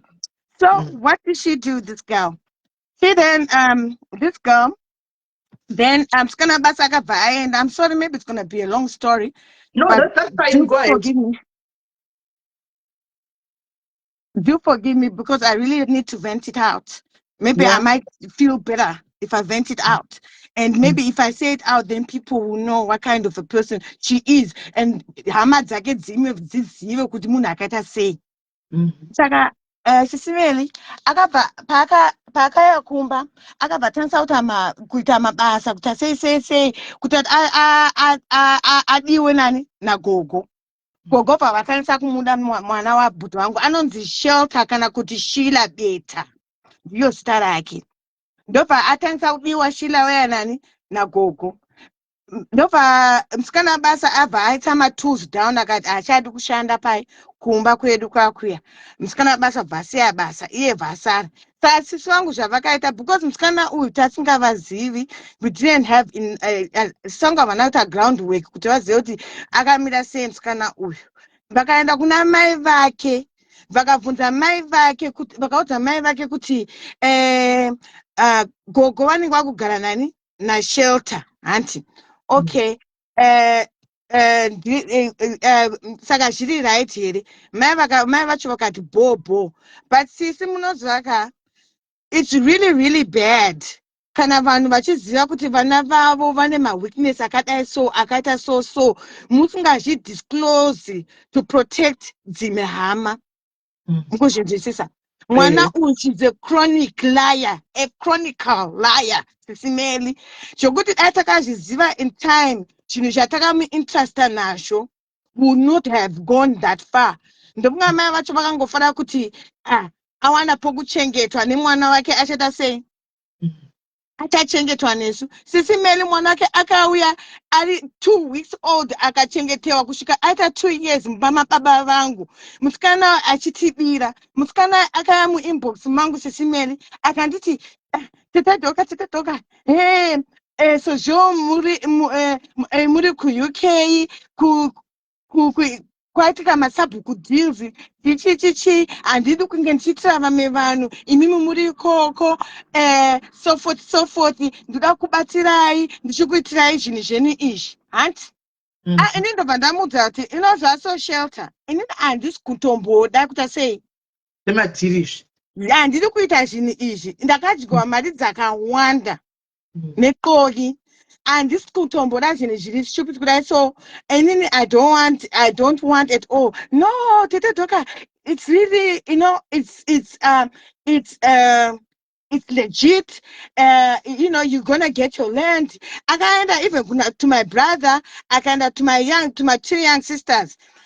Okay, isu takafunga ati so zvo aitira vamwe baba mukuru vangu takafunga ati maybe let's just let me just try. Ndobva ndamuti look here, kana wakuenda unoita zvinhu izvi, getting land is not like a transaction yekuti tomatoes under the tree. It means you have to have something to show that you've given a person mari. Saka I think musikana vavataura nasabhuku ukoko nzvimbo iyo handiri kutaura hani kuzita resabhuku iyo wacho, but inini ndichataura nezvehama yangu iri toxic ndo anchata nezvake because ndakangofila kuti maybe iye akaita kuneni nokuti inini handisi tete vake vanobva buda ndibude nani nababa vake, but I am your blood. She killed me, this girl Sisimeli.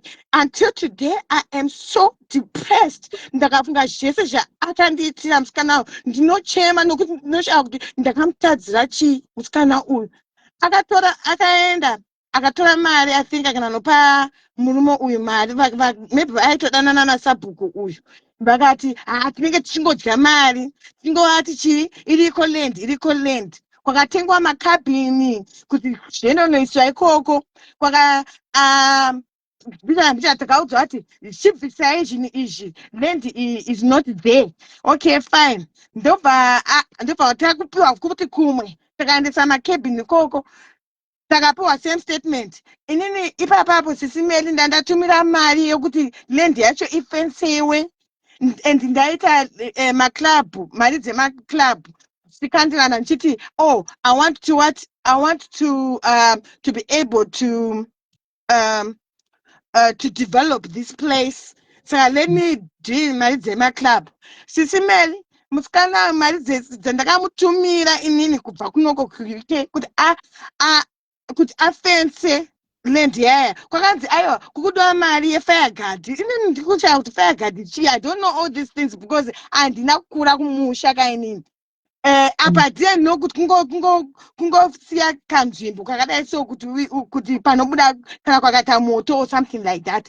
Ndakanzi kukudiwa $250, ndakatumira $250 yaya yakadyiwa. Ndakatumira mari yefensi inotokwana kuma £2,100, I think, yakadyiwa, $, yakadyiwa. Ndakaita mari dzemaclub akadya. Kana kuvunza musikana uyu ko Zealand zvikufamba sei, handisi kuziva Sabhuku wacho zvakazodini. Ndobva ndati ndobva amboti ndakwira nemaporisa akanda nawo kuna Sabhuku aya. Sabhuku aya akabhadhara Sisimeli, akabudisa mombe dzake. Musikana akapiwa mombe. Apiwa mombe dziya takamudza kuti dzisiye mombe kwaSabhuku, tichananodzitora isusu tega, toziva kuti tichadzita sei mombe idzodzo. Apiwa mombe idzodzo, musikana aya akaita greedy, akananotengesa mombe dziya akadya futi mari. Aita izvozvo Sabhuku aya vachibhadhara mari all the time. Aenda naSabhuku aya achiti tete vangu vakuchinga kuti vakuda mari dzavo. Oenda naSabhuku aya, Sabhuku aya achimupa mari. Inini Sabhuku ndakavaudza kuti no, musamupe musikana mari, munofanirwa kudzosera mari idzi kuneni. So what happened is musikana akatongodya mari, and Sisimeli, like that was not enough. She went into my house, kuvhura door rangu, no respect. Kuti I'm a married woman, kuvhura door rangu, kutora masofa angu mumba mangu kutengesa. Apapo, like that was not enough. Ndakatenga 50 liters the paint kuti ichapainta imba yangu. Akatora 20 liters dzangu dzepaint kunotengesa. Hamina akadzisa kupi. Akatora magumbezi. Chifuti chimwe chakawanda zvaakatora zvaakatengesa chimwe handichatombozivi Sisimeli.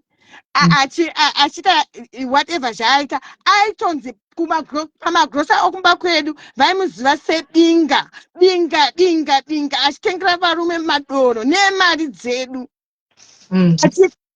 I am so bitter, Sisimeli, ndinorwadziwa kuti ask myself kuti what wrong did we do? Mwana wake takamufidhira, mwana wake taimuchengetera, mwana wake taimubvisa, taimutengera manepi, taimutira zvese zvaanoda for mwana wake, but she repays us back with evil. Hapana asina kubira kumba kwedu Sisimeli, hapana. Hasina kubira. I think mari dzaakaba kumba kudzosvika over $10,000. Chaakata nemari idzodzo handizivi.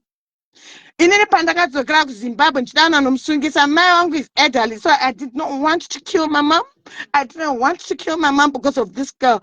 I tried I tried kuti try kumusungisa mapurisa. My mom didn't want that because my mom, you know, my mom doing vanhu chikari kuti even if my dad is late, she still believes kuti, oh, I'm married, don't spoil my marriage. And I didn't want to get her arrested. I pamba pamai vangu. And sisimeli muskana aindiendera kunyanga. Each time aindiudza kuti ndanzwa kuti mune mari dzakawanda maprofita vakuti mune mari dzakawanda murendi kutsagirei vakuti vachandipa mafuta kuti ndikuzorerei. Chaaida kuita kunditorera laki yangu, kunditorera star yangu, oenda kunyanga dzake achiudzwa whatever zvaanenge achiudziwa. But inini sometimes when you have a spiritual eye you see these things.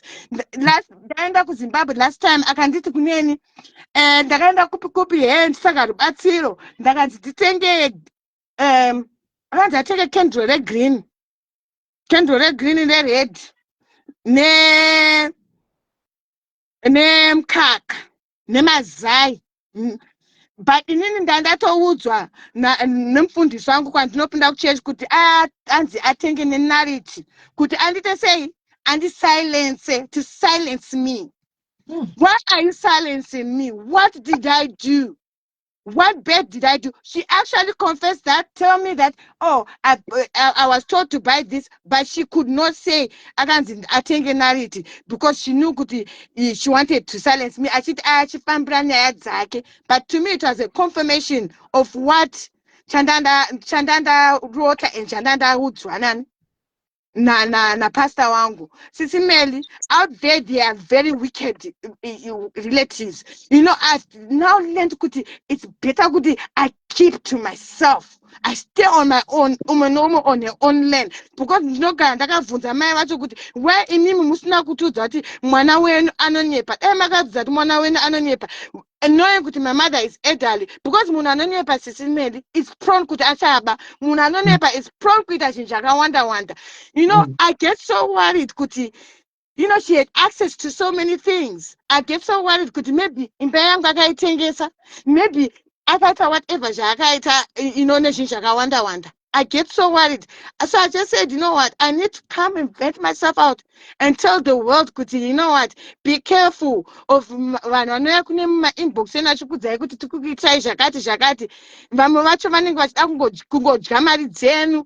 Iwo unenge uchimuka panapo uchirwadziwa uchimuka makuseni uchirohwa nemapatient waenda unochengeta mapatient uchifirwa mate uchitwa sei. Mari yokushanda munomo mu-UK inorwadza vasikana. And ndinorwadzwa sisimeli kuti iye akaziva kuti tete vangu ava vangaenda through izvi neqoki wauya futi wondidzindira nechimwe chironda. Shame. And unotonzwika kuti une anger, une bitterness chaiyo. Like really, these people are very ungrateful. And I think munhu wekuti haatogayi hana basa nazvo, maybe because muri madistant relatives here pamwe ndosaka aita izvozvo. Udistance sisimeli, udistance wacho ndoupi? Kana achipira mudzimu wake ochii tiri ropa 1. Kana ini ndakada ropa anokwanisa kutondipa ropa nokuti iye baba sekuru vake nababa vangu baba my father and her grandfather are brothers. So apana zvokuti we are distant. Nditori tete vake. But ini ndakangofira kuti akatozviselect akati you know what? My sister, let me tell you one thing, and this is the honest truth. That's a distant relative, and it ukati no. She's not a distant relative because baba wake sekuru wake na baba wangu nini mukoma nemninyina andika yacho mazuvano atikurarama my sister, that is a distant relative. Honestly speaking, mazuva atave anayasana nakudhara, that is a distant relative. Why ndiri kudaro anditi right now iwe zvozvo kanzi warwara kana kuti wafa andika you never dzokera kumba unogara pamba pako ipapo they will never come kumba kwako. Unogona kusatozi kune vamwe vanhu vatori vamwe vamakatoita navo ukamba wakadaro kama usingazivi. Hatichazivani, we hardly know each other. Tara chokwadi We hardly know each other. But it's Mwana like wa vana vamini vangu chawo. Kuna vamini vangu chalati kuna bongo mwana I don't know them. Ndoko wakuta roma kabata ndivaziva vatori vaningi na jajandi. Vatori vaningi na but andichavazivi. They are now distant relatives. Your closest relatives now, your mom, vana vako. Nevaunotsvagwa nomudumbura mai vako ndo ava close relative. Kana angobuda mune imwe imba cheteka yachove distant because anokuita zvinogara zvakadaro. Sizvakutaura izvizvi. Anokuita zvinogara zvakadaro. Munoziva Sisimela ndandamboona wickedness yakadaro. Inini I can't even go mumba matete vangu even kuti nditore a spoon or kutora anything mumba matete vangu kutengesa muntu kupita gatsi yokutora key yangu kuvhura door kutengesa masofa angu kutora mapenti angu kutengesa. Sisimela evilness yacho because kwaaienda aiudziwa kuti ndine mari ndine mazimari saka she really wanted to kill me, this girl. She really wanted to destroy me, to leave me to 0, 0. And ndinorwadza Sisimela munoziva soka zvokuti ndinotonzwa munoziva munhu anokutuma kuti uite zvinhu chausati wamboita mulife mako. Vanhu vanokutuma kuti uroye usingaroyi. Kuroya usingaroyi chokwadi. Nenyaya yekuti vanhu unoita emptiness. You don't know kuti how hard did I work to get there. You don't even know kuti maybe I'm starving my own children for me to be able to get this small money. Same thing na yes to let chuma. She doesn't know kuti what is people going through. Kuti vapinde into this investment. There's a money. And then you just take Mario Momun. May I believe in Mrs. Where is she? Tulia, where is she? She's here in UK. How about the case right now? How is it going? Sisimela because msikana yakamamari dzakawanda saka anongofamba achibribe pese. Even takafamba is just like closed doors, you know. But there's a God. Are you saying here in UK they also take bribes? No, I'm not saying here in UK because that girl was smart enough, Sisimela, because not a lot of money went into her own account here. Money was being sent through Western Union and being collected in Zimbabwe, ku Bulawayo, ku Kogi Clinic. But value yemari yakatogwa nemusikana imari. It's over 25 million US dollars because there were over 38 projects. But come on, guys, I want to understand one thing. I mean, how what happened? Because I heard the money is a lot, more than 28 million. My project is like I projects I one personal woman. Sisimela msikana akata fast move, a catch is a move because the chakaita ka Sisimela msikana uyu. It's a group of people. It's true. Because find out for hotel, find out for filling station, find out for hospital. It's true. Maria it's very true. It's very true. Right? Explain what really happened. What really happened? Chakaita msikana ya Sisimela akati grooma ka msikana uyu. The way I got groomer, I got because he can't Sisimela she I got like him brand here no could I saw Sisimela. Kamagaya me muchituza ati mukuta jakati because munenge mato ane brand and that one wakuto trust I who do anything ne manti. Saka msikana uka naye ane brand yake yeqoki aibatira ma charities ku like my hospitals chifandwa nevanhu and aita magroup okuti vanhu maclub yaya vanhu vachiitana kupanana mari nokutengerana magrocery mamota chichi and then ane shamwari yake anonzi Karen.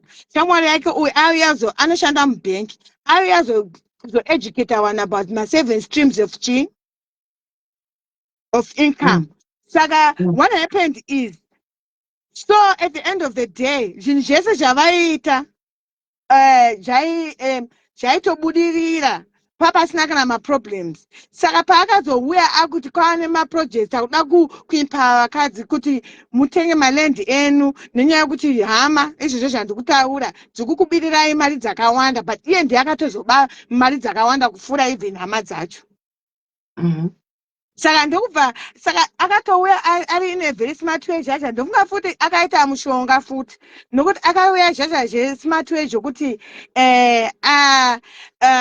achiunza maprojects aya fast and achiti vanhu bhadharai fast kuti tiite sei tikurumidze tipedze tiwane matitles saka ainyepa zvinhu zvake asingabuditsi chokwadi maona and Naitori, let's say mapanga pazovakwa hospital kana kuti pavakwa chikoro sosara kwaita makawanda manga muri group maizoita sei mamuri mapartners mese pachikoro maizosheya paizofamba sei makaudzwa plan yanga yakamira sei because I fail to understand nemari akatora munhu one achiti hotera hospital chikoro achingobvisa mari I'm failing to understand. Maizoita sei pazvinhu zvine zvakavakwa mandikudzesisimeli it was a good innovation or Yes. investment, I could say, because if she did not get greedy, or if and I feel like maybe she never knew about sort of food in yacho, because kana akastika to what she was planning to do, it could have worked out. We would have rebuilt Bluewayo. Because the plan was we were all going to be stockholders, and we were going to share whatever according to your shares. Can I think 2 shares? The whole child, whatever you get back is 2 shares of whatever.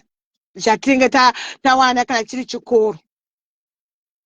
Saka meaning to say kuti maisesa mastenyi mese pamuri 100 moisa mastenyi pachikoro maisa mastenyi pachikoro then muchiwana maprofits emuri mashareholders muchiwana maprofits the same applies nekuhotera, the same applies nekupi, but the project being run by her ari one. The project was supposed to be run by Tese. Because when we started this project, she said we were going to do it through women dreamers, not through Togi Akazutenga through your own company.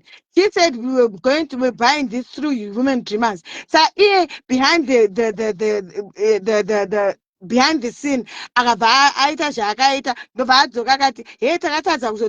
because we needed to be a private limited ezichi ndobati pazhinji zvokusaina akati tisaine achadzosa futi to bring it back. So Sisimeli, this country is they get so busy that sometimes you don't follow up.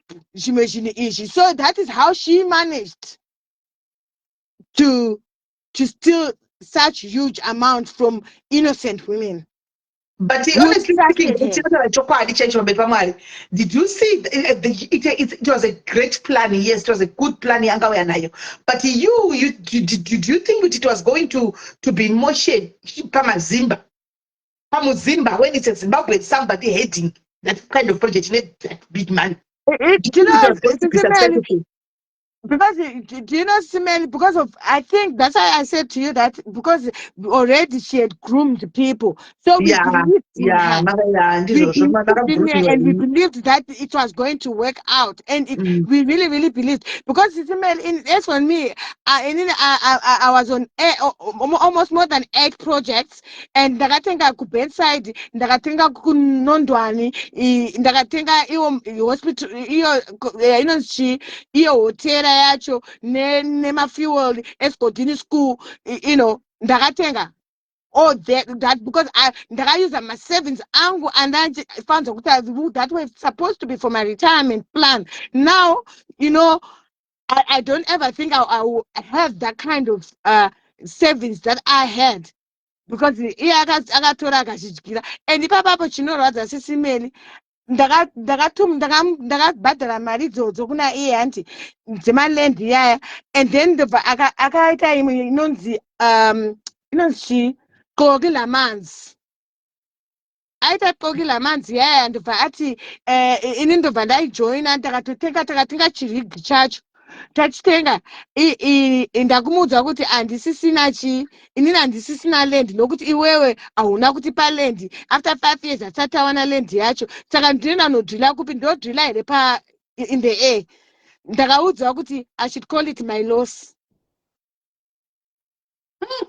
That's how evil people are out there. People have to learn. If you are doing anything for you, do it yourself. Lose your own money by yourself. Don't let people Yes, make you yes, lose your own hard-earned money. I've yes, learned it the hard way. Jim yes. believed that everything was due diligence was there with that zeal of a lawyer that is so bonkers. Oh, yes. Now, Dory, let me tell you now what happens. Let me tell you what happens now. You know, somebody, I can bring you a plan, right? Don't you know, I will lay down a plan here for everybody to see. Because the guys said we are going to do it. Master crooks. Master crooks. And the plan will even go to kuitevedzera igopurisa mari singaiti mukuedza kuti apa pane deal remari and this is legit mugoita due diligence dzenyu dzigobuda hanoona panotanga kunzi mari dzapinda panokuita panhu padiki diki pakadai panokodai so big rakateka everything is good padiki anything that involves ndakudzai chokwadi guys ndivenge kana kuti ndiwe ameno zviri kwamuri anything that involves muzimbabwe panyaya dzine mari dzakareba kudai so do your own thing. It's however. No,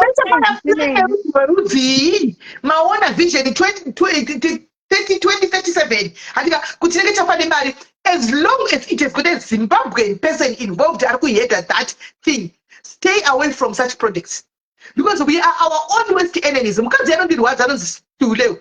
marriage is not and it is still there working scot-free. Hakuna varoi.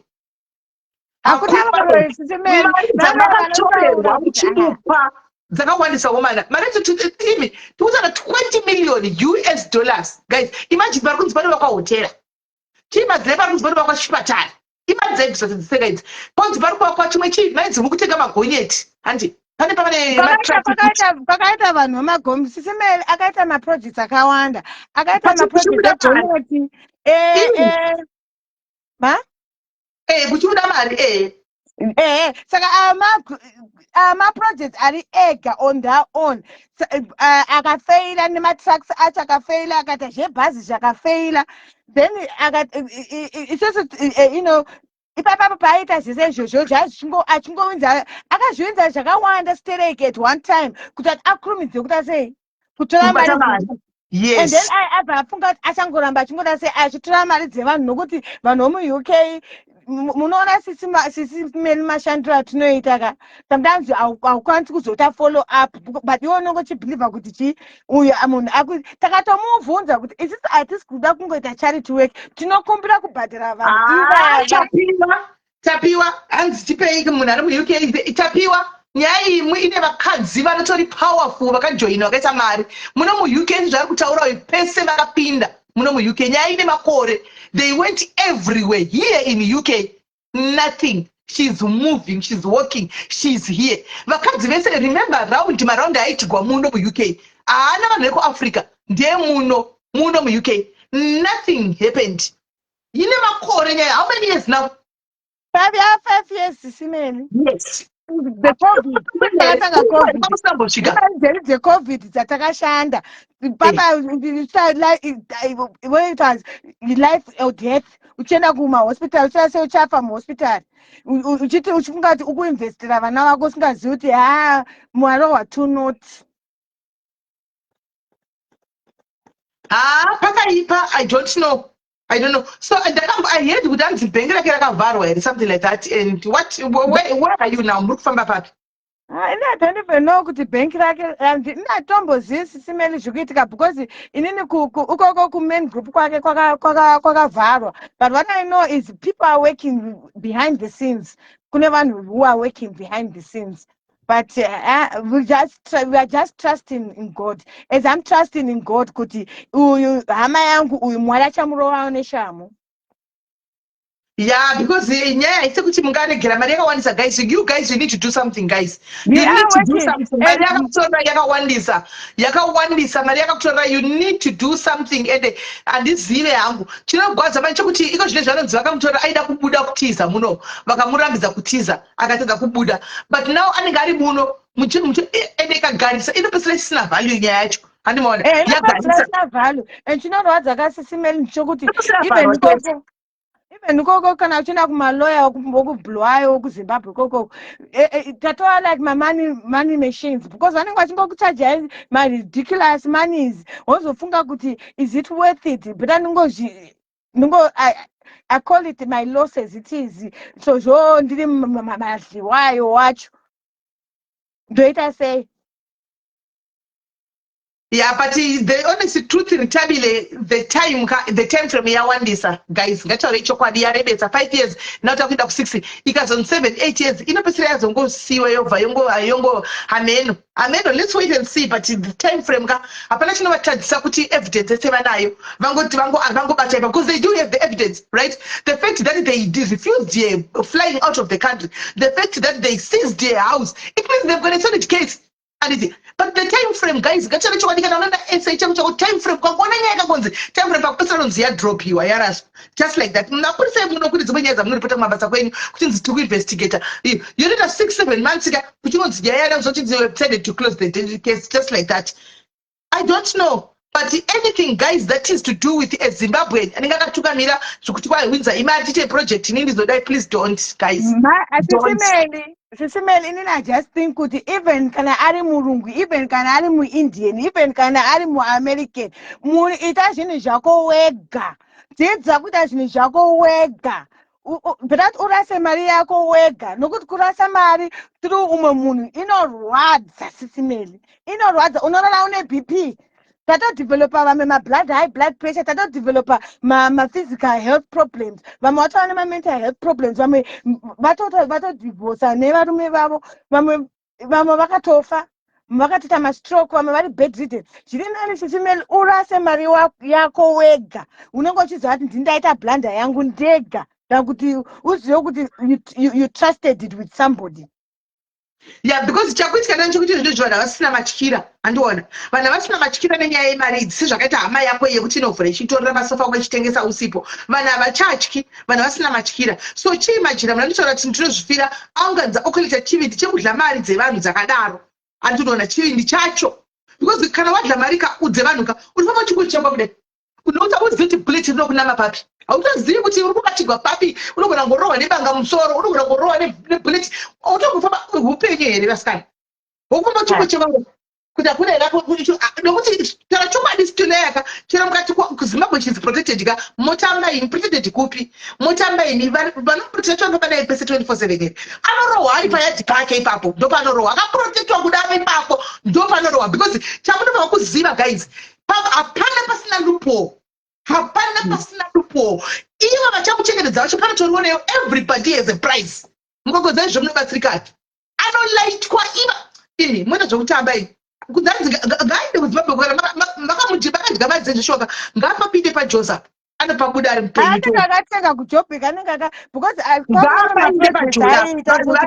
kuti munhu akatidlira mari yaani imomo muone neprotection yake iyo muone akuna everyone is a price everywhere there is a loophole akuna kusina ndosaka mtenda kuti mugovernment mari dzinobiwa muyour own government munenge muchinzi kune maudits kune maauditors kune chi mari dzinopiwa because kune maloopholes hapana pasina maloopholes anoona mabhodyguard ake iwari panenge patorine loophole pamabhodyguard ake panotorine loophole ipapo pamabhodyguard ake saka zvokungozoti hake kungoti akakuvharira muno ndo laki raita kuti avharigwa muno deakasabva muno ngaapapinde pajonapo vanhu vake vozviziva kuti akadla madzeduka apinda aburuka shuwa muonotaimi South Africa munhu anolaitirwa mukoti munenge mune protection yenze munhu anolaitwa mukoti munhu anolaitwa mapurisa akazara nepfuti dzese dziri apa anolaitirwa mapolice station ipapo muti kwadzi protection yei kuafrica hakuna protection kuafrica investment yake uko toroti anodzokera anoenda kuzobhatira mudenga ngavamuvhurire vamurega aende apinde munhingikiri aende kuafrica uko vamuvhurire aende kuSouth Africa anoona investment dzake tigoona abuda ndiri paairport sure I'm going timuona zanosvika here kunoona investment yake vanhu vakatsamwa vanokandigwa bati dzavo and this moment munhu anoita chero zvaaita anoita because mari dzakabigwa dzakawandisa zvakafanana kuti hapana kusiri kuuraya $20 million hapana kusiri kufa guys Simeli, I lost more than 60,000 US dollars. 60,000. Imagine, That's guys. a lifetime. That's a lifetime investment. I can't work Imagine. that money again here in the UK. Imagine, guys, 50,000. Kwawe vamwe vakabvisa mari dzakawanda dzako. Vachizviona Vakatosvika ma100,000, 200,000. kune akainvesta everywhere pazvinhu zvake zvese zvati ndiri ndiko achitoona kuti kana mari yako buda haiwa ndinenge ndiri pakanaka ndobva ndarega basa ndoenda kumba ndonomanejawo mabhizinesi anenge ari CEO OC anenge ari shareholder anenge abudisa mari dzakawanda. Imagine kuuraya vanhu guys, ngataura nechokwadi. Today TikTok, your time is coming. Kutaura chokwadi, your time is coming. There's a number. She's not above God. There's nobody who's above God. And there's a number. And Sisimeli, inini Sisimeli handidyi chinhu chemunhu mahara. Nokuti even shoko raMwari rinotaura kuti Mwari haadyi chinhu chemunhu mahara. And Sisimeli, inini munhu akandipa 1 cent, 1p, andiwedzera kuti nditenge drink. Mangwana ndinodzokera kunomupa 1p yake because handidi blood money. Because I believe that sweat money is blood money. Handibati chinhu chisiri changu inini. Tikutaura vanhu vari kuchema nyaya dzeblack tax. Handiti, these are your own blood relatives. Black tax. Vana vamai vako, your own mother. Tiri kuchema black tax. Imagine a total stranger. Otora 50,000 US dollars. Otora 200,000 US dollars yemunhu. And then she continues as if apana chiri kuitika. Ari kutofamba kuenda kubasa. Handi ndinesi. Akuenda kubasa. Akuenda kubasa kufara kudai. Investigations. Sisimeli, kune chikuitika. Even kana achiti ake sezvinhu zviri bho. Azhinzi bho musikana aonda Sisimeli zvisingatomboiti. Sisimeli, kune chikuitika. Hapana munhu angazvazhinji vanhu vakawanda vochema kudaro. Unoona kuonda kutoondeswa nekuita ma-up and down achinzi yakupolisi. Ndozvi kutomuondesa nekumuexposa kutaugwa everyday kwaanenge achitaura kunoondesa. But chokwadi chiri kuita checho mari anayo. So that money that she has, ngaadzosere vanhu mari. Ngaape umwe nemumwe mari. Mari ari kubhadhara achidhiza. Handika akatanga kutokavha maburi ake. Achidzosera mari listi anaro. Handiti revanhu vacho vakanga vachipa mari listi anaro. Achidzosera vanhu bichena zvaawana zvachipa mari because it's not fair. She's going to work. Ari kutambira kupera kwemwedzi. Handiona. But akatora mamillions evanhu. Andiona kupi mari yese yekubhadhara vanhu mamillions iyaya. Iye akatoinvesta. She invested for herself. Akatenga zvinhu mumazita ehama dzake. Izvozvo ndosaka ndiri kuti hapana chatomboonda nacho. The fact that akatenga zvinhu semuhamaka, she knew exactly what she was doing. Why did she buy the properties and put them on stare yama dzake? Why? Kana akazvira kuti handisi kuba, akaenda akatengesa muSouth Africa. Alright, akaba akaisa musare yama dzake. Handiti anawo maproperties. Ngachitengesa iwayo maproperties. Handiti ape shoma iyoyo yagona kudzoserai. Yagona kupa tirakupa 1,000 US dollars pamunhu pa1 property imwe achidaro because surely pa 20 million akatenga properties akawanda. Munhu yane maproperties yo yanzitile anawo mama musingatozivi imi anawo. Sisimeli, because her prices, Sisimeli, my prices were inflated. Sisimeli, can you imagine? One day, but if you want, ungataura zvema 300 chishama 300 total 20 million US dollars dzakandikwa marina mabatanya ma $300 amai vapaya imari here vasikana. We are talking of 20 million pano US dollars. This ningo apa akabvisa 50,000 US dollars yakadhiwa. Sisimeli, not 50. I paid over 60,000 because I was in 8 projects. Then nemari dzemasolicita nemari dzemarodi I paid a lot of money Sisimeli. She must sell those properties iwayo anawo ngatenga property iwayo mashoma imi munhu ane properties iwayo and tell him akaya zvakaitwa 20 million it was ane maproperties amwe anotora nemamwe musiri kutombofungira inini because I believe that girl was connected kuZimbabwe. That lady was connected kuZimbabwe. Andiona. So kune zvinhu zvihope zvizere zvine mari zvine chii. Andiona. Arimo mukati but zita rake andiona haribudikiri because asi yakatamba front. Anomunoona. Saka iye ari kutoda kuba akatoba achiziva because he had known kuti ari zvinhu zvari kuita izvi apasiko handisi kuba pane pazongopakanganisika but ndandoda kuita project yaka vasikana honai ndandine zvinhu zvangu zvandakatenga ndandine garaji rangu filling station ndanga ndine ledi dzangu dzandinadzo ndichakakahotera yangu ndiri 1 ndandine zvakati so vasikana aino kuti mari yenyu yakawandisa but to show handika kuti ndoda timbodini nditengese zvinhu izvi handika ndikupeiwo mari yandinayo handika toona kuti tofamba betichita sei anomaona because my properties are now but no right now atotanga as if she's not owing anybody any money. Sesimeli she locked us akaloka magroup ese akatipaka kutipaka setiri mota. We don't even know what is happening. We just go from one lawyer to another, trying to get your money back, but it's not working because I got think blue. Why yes because Ziwacho is like one of those my lawyers maybe untouchable and vanu muchka variko no kuZimbabwe yes kuZimbabwe anogona kutenga Bulawayo yacho yese it's okay andika anogona kutotenga kuno ku-UK akatenga kuno ku-UK I think the process yacho Sisimeli is taking slow because the whole theft yacho fraud yacho happened zvakaenda kuAfrica kuZimbabwe so it's gonna take time dai akakolekta mari munomo tichisa mari dzacho mubank account yake then it would have been an easy case to deal with. Ndopanongoitira zvangu South Africa ndopanongoidira zvangu apa inopedza masports mungoziva tose tarusa ndo mungopotongoti munosiyenyu mutu icondolences kuti asi tarusa tose zvo muno macho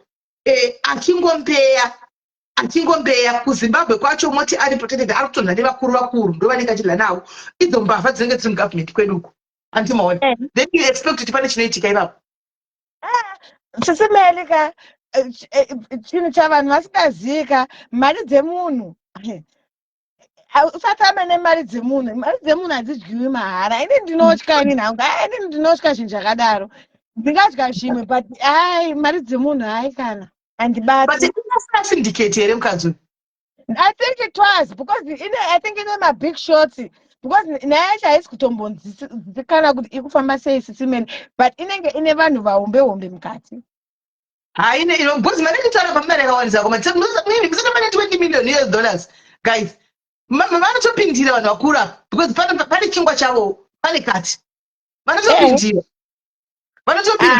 pamakati vanhu vacho because Sisimeli zvinhu zvacho ipepa aiwinza madocuments kana achiuya nawo aiuya akatixpexwa kuti tisaone zvinhu tisaone kuti buy and sell ndeyani amount youya aita zvokuisa maprice ake saka kwakune 2 agreement of sale then kana aenda kwakuya because sekuru vake vaishanda kumadeeds uku opowa mafake deeds saka mukuona tasina she had planned it aitoziva I think akazongo handiziti makakurumidza kuonera papi zvakaimba kuitika kana ndakaisasa nyaya ikai aiva kuenza kubuda zvakanaka muUK mozongonza kuti ave kuAfrica imini andimona anotiza munomo handika akutodla mari ndozvakaita kutongoza imusara muchitsvaga kuno muna tiri kuAfrica patakabva atadza kuita saizvozvo machi ndozvatawa kuita kugara kuNamibia kana takugara hamene kune nyika uku asi aine mabusiness muZimbabwe ndozvakaita kuzozva hamuna kuzosvika ipapo Sisimeli munoziva kuti azobatwa zvakafamba sei nokuti vanhu vava kuchinga kuti no hatingarambi tichingobudisa mari iwo usiri kuti isusu tisingazikamwe usiri kuisa papaperwork no we are not doing it iye akabva atongoona se vanhu vakuti havana mari itazonge kuti vanhu vava vasina mari Sisimeli vanhu went into these projects vachiziva kuti they want to invest kumba and they want to vamwe ari maretirement plan avo vachiziva kuti kana ndadzokera kumba ndinechi ndine kachikoro kandainvesta ndine mashares angu kana nawo ka$500 kana ka$200 I survive. Yeah, of course. Ndine pension yangu apa but ka extra allowance. So I think one who just wanted to rebuild Bulawayo and create jobs for hama dziriko kumusha kuti ati umbavha huite ushoma but manje umbavha wacho ndiye akadzokurovai manje iyo mbavha iyo ndiye akadzokurovai manje ndakatirova iyaiwe yachiti it's charity work ndikukuitirai nokuti ndinoziva kuti hama dzenu dzakakubirai vanhu vakawanda you've tried so much.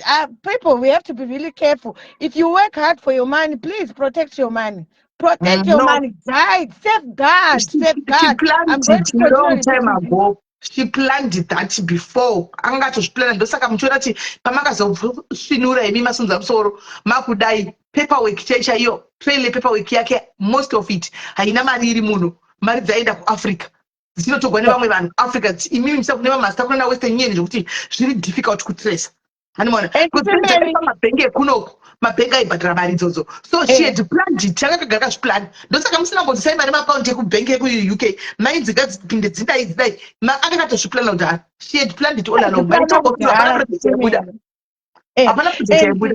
Sisimeli ndofunga futi ashandisa mushonga wakaipa because sisimeli aiuya mainbox evanhu futi same people vanenge vatenga kumwe oti uyai kwane imwe uku even kuSouth Africa kwaifanzwa kuitwa bank and then kwakatengwa futi imwe supermarket butchery chichi. All this failed. Sisimeli, it failed, you know. Apana even one project yake yakabudirira. And I can go to kumapurisa chinepa mapurisa kuti tikutaura we are developing, we are apana to develop wasimeni. I mean almost 8 groups of koi and takavarirwa hatiri mujeri. Apana no communication, no kuyazo to sorry or to acknowledge accountability kuti this is what I did and this is what I did and ladies, we are going to sort it like this. Papa, I kumpira mari sisimeli yairi hondo. Hey, this Stule ani sene mekana zan Chuma. Stule chuma. Yeah.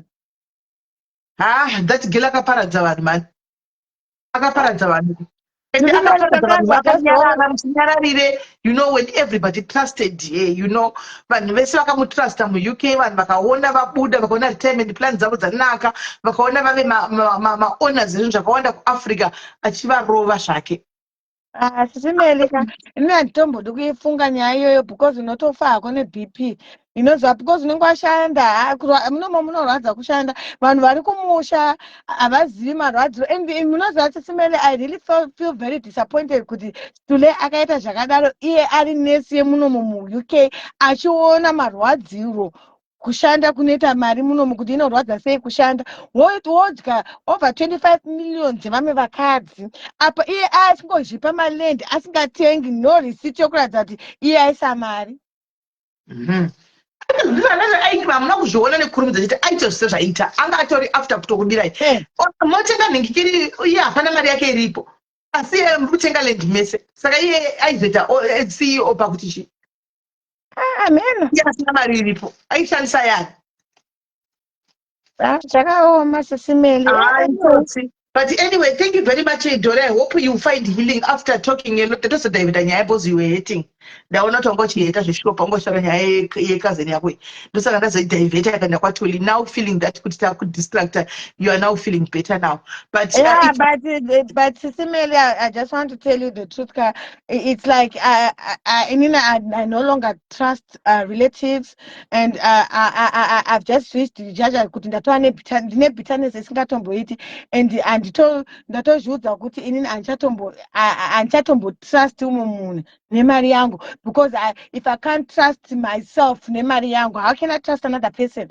So ndatongozviudza kuti you know what, kana ndichidyiwa better ndidyiwe ndichiziva kuti ndadyiwa ndaita inini ndega, not kuti wadyiwa and then hapana accountability and then munhu acho Sisimeli chinorwadza chacho Sisimeli kana uchimuudza zvinhu kuti uda zvinhu zvako akandiudza kuti ndimuise pese paFacebook pese kwandinoda kuti ndiise kutondirwadzisa. utipe timise handakati timise utipe timukandi kana akatokumbira kuti ndise kwaunodarika timuise ndichakupa Sisimeni handina kana iye achikwanisa kuita izvozvo akatondiurayaka Sisimeni and kana munhu akutokufambira nokunyanga kuda kukusilensa kuta because inini ndini ndaitochinga Sisimeni dai ndisina kuchinga Stereki musikana wayo dai so aramba ari pamumba mamai vangu dai akaita zvakawandisisa zvino even kune vamwe vanouya vachigogodza pagedhi kuti musikana akatora chakati akaba chakati J Jacobs makapiwa here 5k yenyu zvakaoma makapiwa here Sisimeni anyway Sisimeni thank you very much Lina thank you very much hope you heal soon Dokas all right shap come on guys Sisimeni vanhu vanosvota guys tara chokwadi munhu anosvota guys hama yako rega ndiizame utipe pekugara todai kutamba rafu rega ndipindewo maprojekti vamwe vanotungamirirwa nemazimbabwe titewo mashareholders ezvinhu nemakambani kuzimbabwe thank you hakuna chisingaperi wobva wanodigwazve ikoko saka I don't know now guys but people in Africa with this black tax thing I hope now ma-understand zvikuru sei kunyaya yematex manyatsokupanzwisisa kune muzimu akagara atori nekambani ane kambani kwaakuita target chembere dzave paretirement kune muzimu akanga atori nekambani kwaanga ita target chembere dzaparetirement basa vangu vemuno vakaisa 4.5 million got paid 60,000 then payments stopped vakamupa mari shoma it was 2 million hey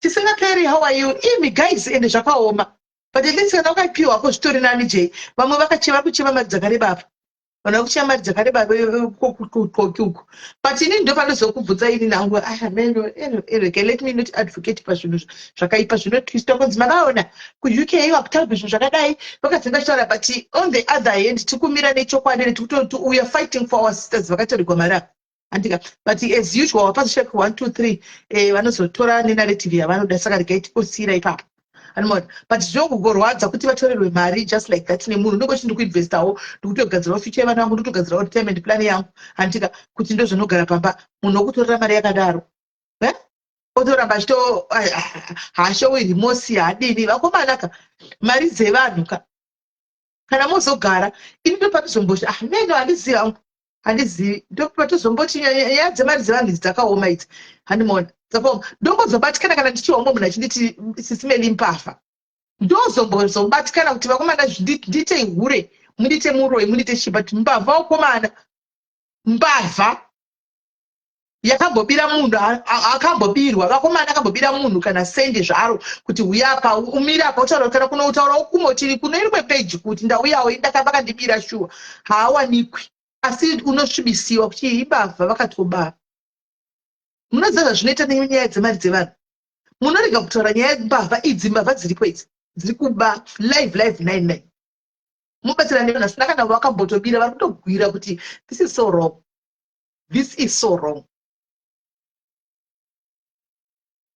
this is so wrong this lady anoshungurudzwa guys ngaashungurudzwe mukadzi uyu anonzi Sitolevu problem inoitika tapiwa these so called people havana kubatana mazimba acho haana kubatana ingove each man for himself because chokwadi dei vakabatana mazimba chari muno kuti vari kumirira masisters avo akabirwa maraya kaya nyaya dzakadai idzi inyaya dzekuti munhu wese anodzigamira mukati but ukada kudzigamira ipapapo unoona yakristu mangwana wakutoshandisirwa against you that handina mari iriko ini handitomuzivi story wacho handimazviona but vanongoda kuti vangoda kungona vamwe vachichema vachiparadza saizvozvizvi vamwe vachichadirwa mari vedu vachifamba vachifambira mari idzi vachidii because pachavo vacho hapana kubatana hamuna but anyway amen chandongoziva munhu chekungoti hakuna zuva tisingasviki and stuli whether ukuona live ino kana ndasikuona live uka ungori hakone laki rekuti uri hako mu-UK macho mauri kurambirwa kuti ubude you know me I'm just saying it ndakatozvimiririrawo zvangu ungori muno mauri kurambirwa kuti ubude chete vakuchengetedza buno vakatokuitira favor yekukuchengetedza muno because dai vakakurega zvokuti hanzi kune protection usati wasvika protection yako panenge pakutotaurwa zvimwe. Andiona it's so wrong zvawakaita izvo zvawakatenga tengesa udzosere vanhu mari dzavo shoma iyoyo vese une mavictims ako une bhuku kudai 100 kudai 200 vape umwe nomwe kana 1000. It's obvious maproperties now you've got properties. You've got properties, give them iyo zvawafana kuvape izvo vape zvakaipa munotanga maprojekti enyu zvakanaka panapa popesera papiwa mari padliwa mari ndani pakamboitika futi nyaya yemadzimai akatendeka imo muno muuk imo muno tongotaura muno muuk muno madzimai akachema for years munenge matenga chinhu chenyu chakanaka muchiti muita chinhu chenyu chakanaka andizozoti mweya woudlire mweya wougreed unozobveka munenge matenga project yenyu yakanaka zvokuti du animaona but pamunoita maprojekti enyu aya guys kana muchiita signature pazvinhu zvemari izve aiite 1 signature ani muri kunzwa aiite 1 signature and let the bank knows kuti hakuna anokwanisa kundidhirowa mari yari 1 kana vaita maprojekti enyu aya hakuna itaiti zvive watertight zvive too binding isa involve lawyers there kana macharuta tunhu twenyu kanaka kuti involve lawyers musenda zvinhu zvenyu muchirohwa neswiti tangi tisikurohwa nemaswiti tangi edaya tokurohwa nemaswiti tangi enyaya totisainaye oizvipepa izvi sainaya mosaini anomaona mosaini masaina makona morikitwa moridzwa kati uteki muno mumajeti uteki years kuti mishohiwe mosho yacho wotongochapuwa mari iya isisina value anoona woti stress yekuti kumba pamwe muri paungokamudza ndozvandiri kuita pamwe mari iyoyo yanga ine zvinangwa kana kuti chii hapachisina. Right now kune vamwe vantu vanenge vatoriwo maybe nebrain dzokuita chinhu chitori straight hatichatobudi because zvakavhiringwa nevakatanga kumberi uko hatibudi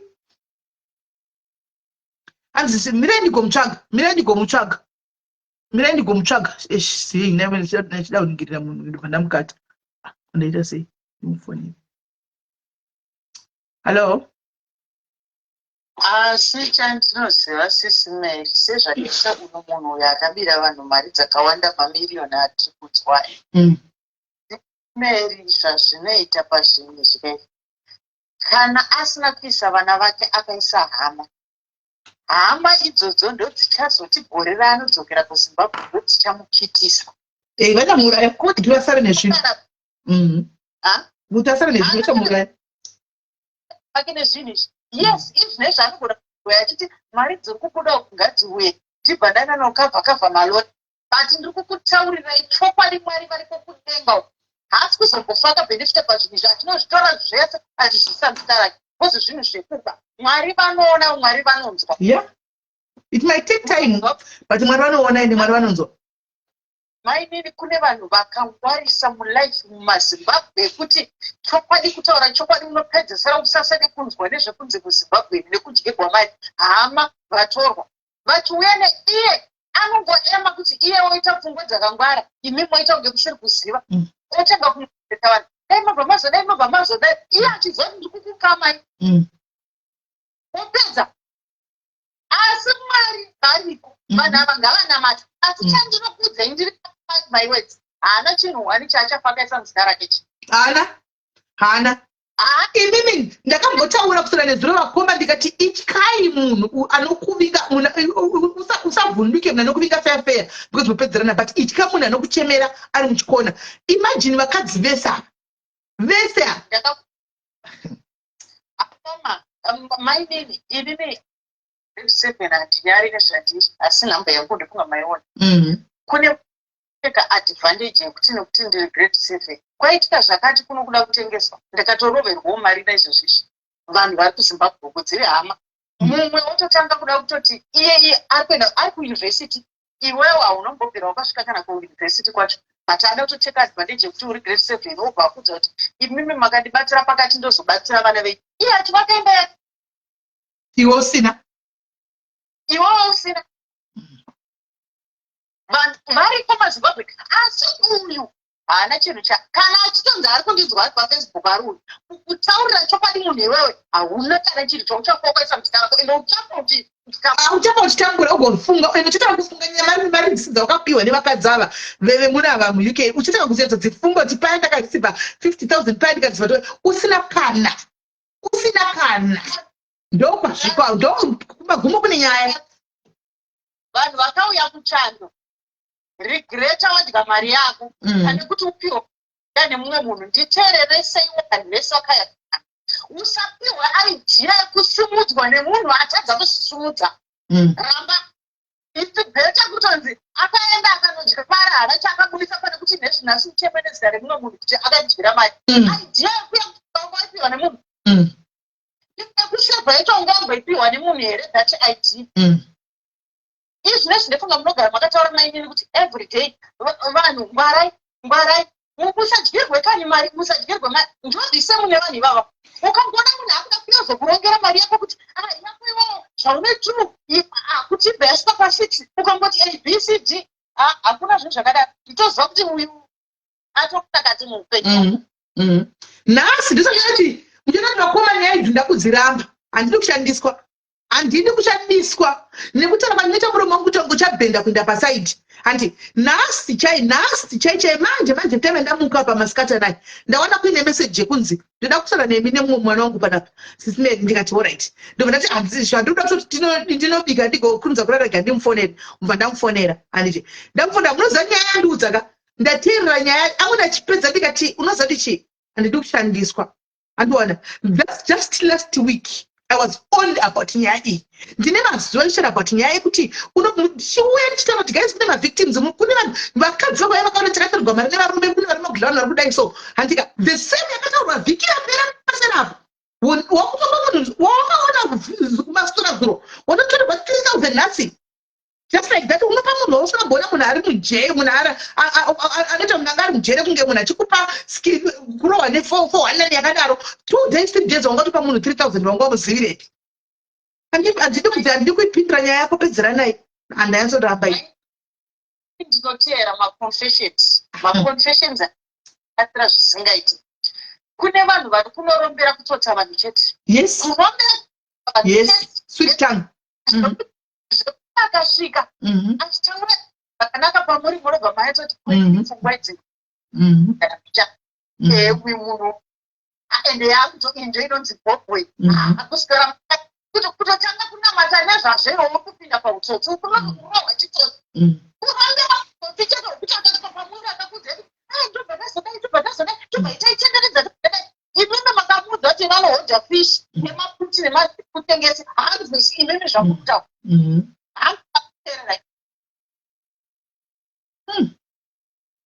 ndotushonzi dzanguova zvangu idzo zvakaoma bati mapepa yomba ndakarongerwawo mari inini nehama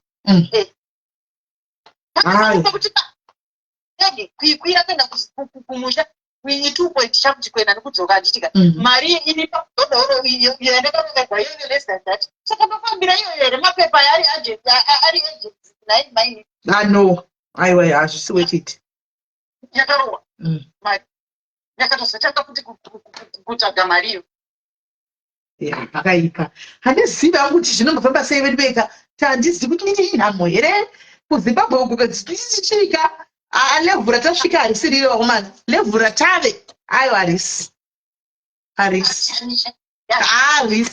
levhu ratave harisi tatove vakasatani zvandakataura musati ndikutaura hangu dzimwe nguva ndichidarika vakoma ndichiseka zine ishoresa vanhu tave zvimini satani zvimini devils vanhu vangototi ari kwanza kudii but panozouya nyaya dzakadai votaonata but ichokwadika handimaoni ichokwadi ichi vanhu vari kuita zvinoga zvakadaro kunzoko munhu anoshingirira chete ndefunga kudhara taiziva kuti kwanga kune vanhu vaita basa rekutora vanhu dzimba ungosvika usipoti iyi ndo imba yangu i7 rooms munoziva kuti vanhu vai vaitobudirira munhu ototengeserwa imba yemumhepo mishonga satani ari pabasi satani asi zvinezvichini kokora ndiri kusiyira vanhu nderekuti ukaona munhu auya neidea yekuti iwo ubudirire nokuti iwo une imwe mari yauinayo ramba ndandikudzei chini one handika zvakangofanana nokuenda kun'anga iri kuenda kunokurombesa kuti uite mari handika iwe uite mamacheti but iye ari kugara mukatumba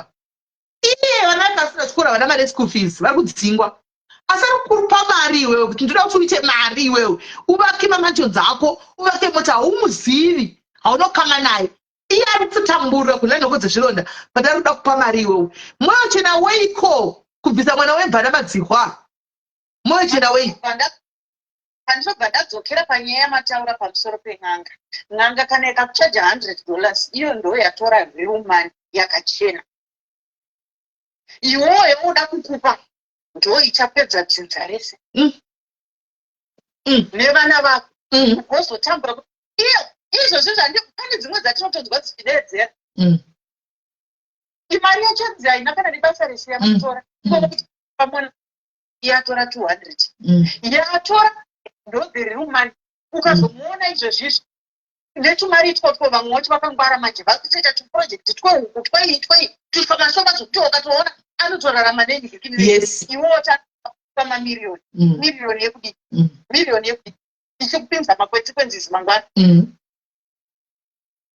maichai. Thank you very much Wakoma. Thank you very much. Right.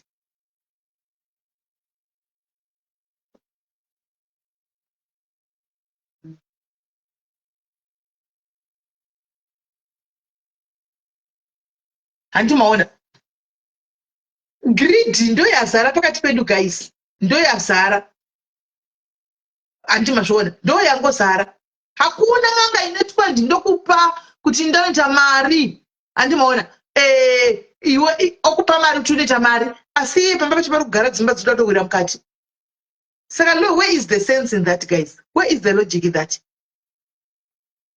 Where is the logic in that? Ngataura chokwadi, where is the logic in that? Urikuenda kunopiwa mafuta kwazora mafuta yakumuprofita unobudira kuti mari isingaiti but iye haana mari here ndio muri kutomupa kadzati kuti abhadhara mari here ndipera kwemwedzi. Where is the logic in that?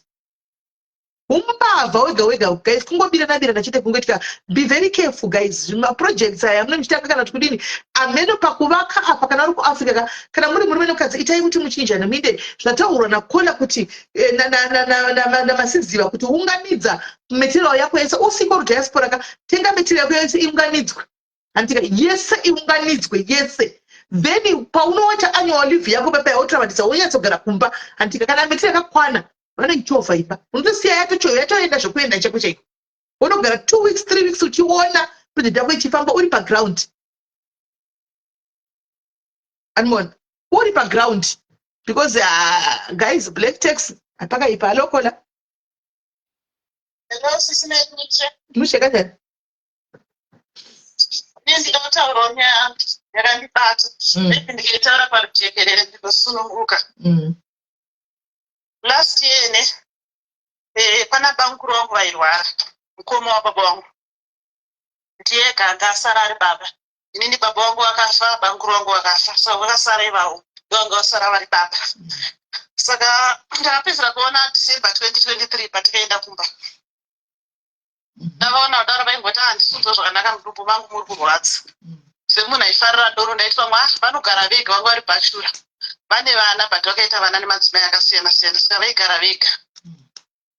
He was 53 years old. Saka pavakatanga kurwara vakazotanga kunyatsorwara February ndaitaura navo paWhatsApp nepavakapedzisira vasataure nda kutongodzwa navo nomurana ndibaba havasunzwa zvakanaka saka pane mwana watete hanzvadzi yavo musikana ndiye akabva aenda kunogara navo kumusha kwedu kumhondoro saka paakatanga nditi toda kumboaendesa kwadhokta ndakamutumira $50 akati andaenda nawo kwadhokta ndobva ndamukumbira ndakandokumbira kutaura navo baba sezvo kuti vanani zvanza ndichavapa foni ndobva ndazomutumira $70 samadhumbe kandaingotumira mashoma because handino pandaida kuchengeta mai nevana saka sezvineyo nguva yakakwano baba vakazoshayika muna April ndinga ndakatozvitaura kupe kuti hayaresuka ndobva ndakaenda kumba baba vakashayika iri Thursday vakashayikira kuchitungiza vakatozoenda kuchitungisa musi wavashayika iwo musi wa25 April 2024 esaka vakagara navo kumbarizi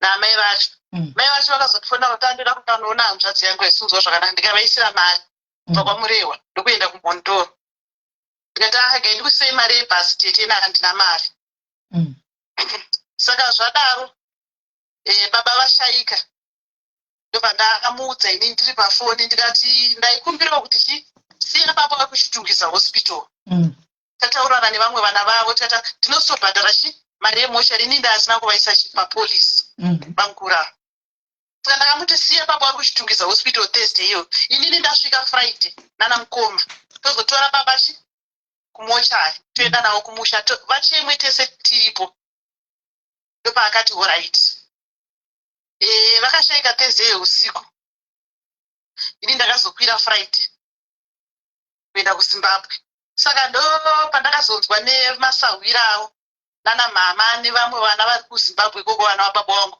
vochindita baba vatobviswa kumoshari varikutouya nhasi ndatanogoya seiko isaka taraona tinovatora ndasvika nana mukoma tichabhadhara mari kumoshari ikoko manza ndozvaakunoko ndakazosvika hangu kumba saturday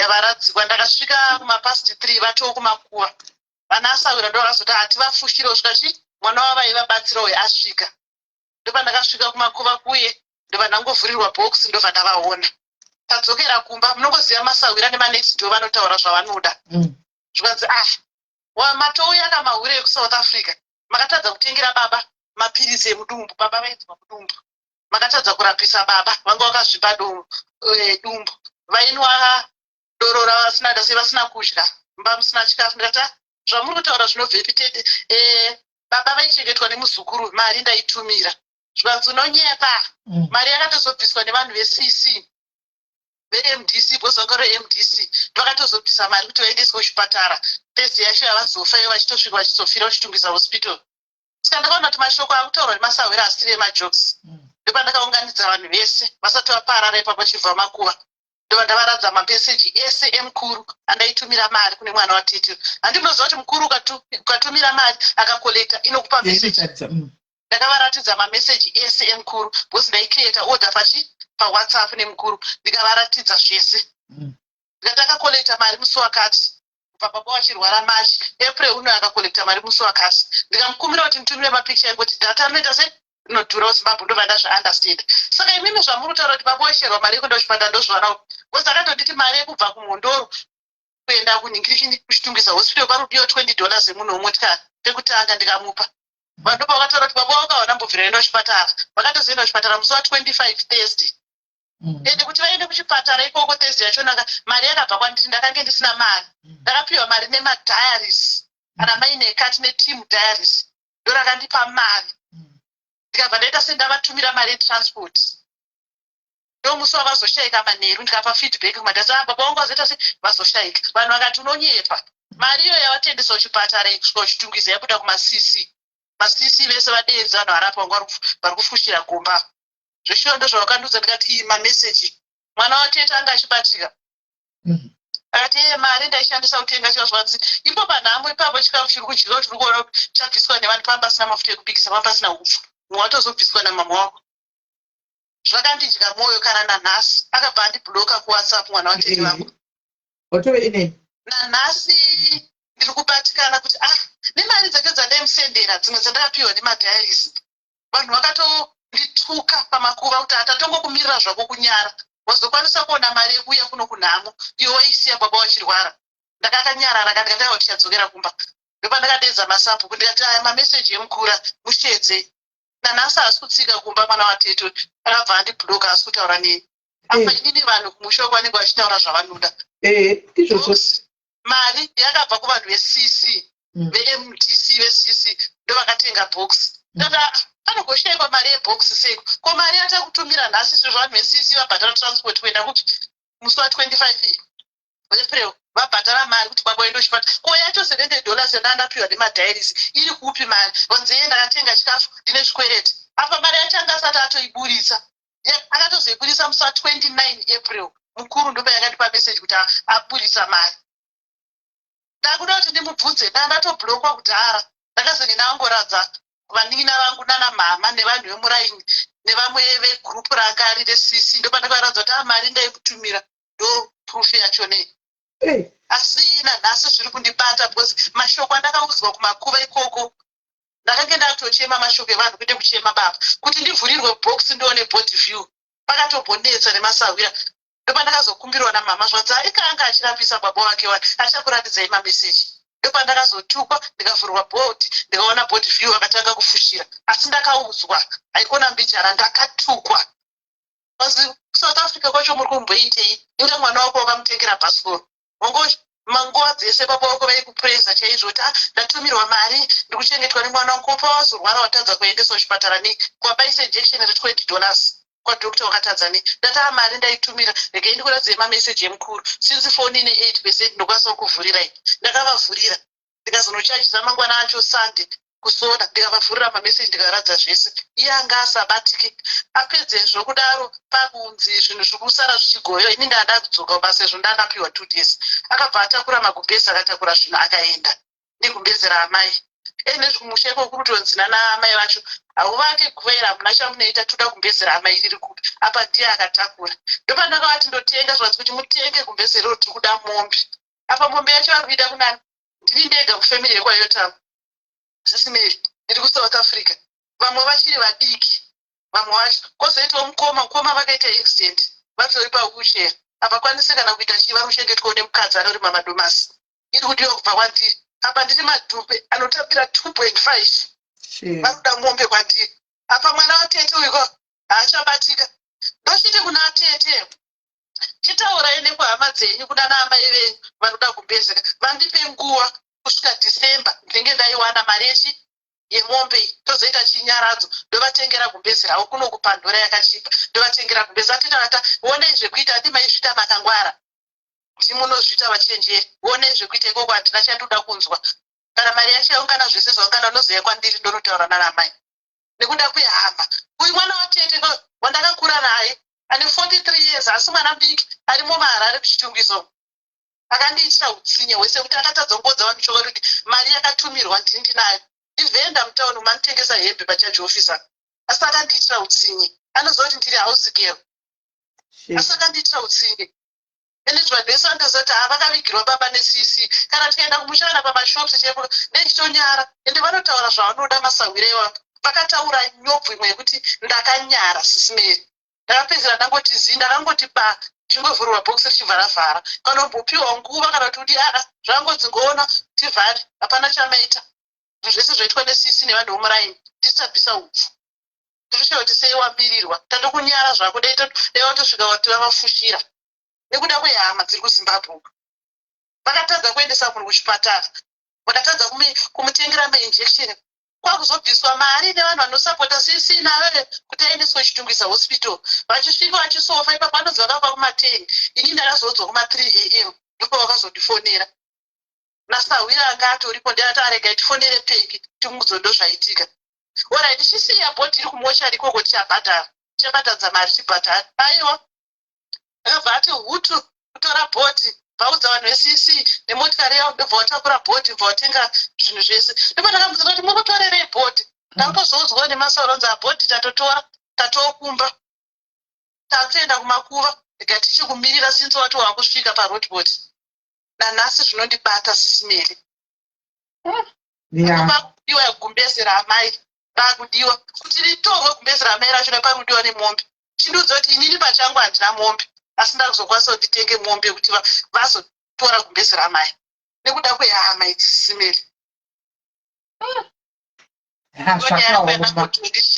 zvakaoma zvikuramba yaziyo kudya apa unenge watosvibiswa mai mwana unenge wasvibiswa hako iwe asi chokwadi iwo nacho hako uchiziva vanhu vanomhanya kane zvanenge vanzwa vasina chokwadi chavanzwa izvozvo votomhanya nazvo but chokwadi iwo uchiziva kuti tasinotiti mari ndaitumira daidai but watosvibiswa wakutoembigwa nziyo kunzi ndimi makauraya chokwadi paukama makauraya jimi makauraya jimi makauraya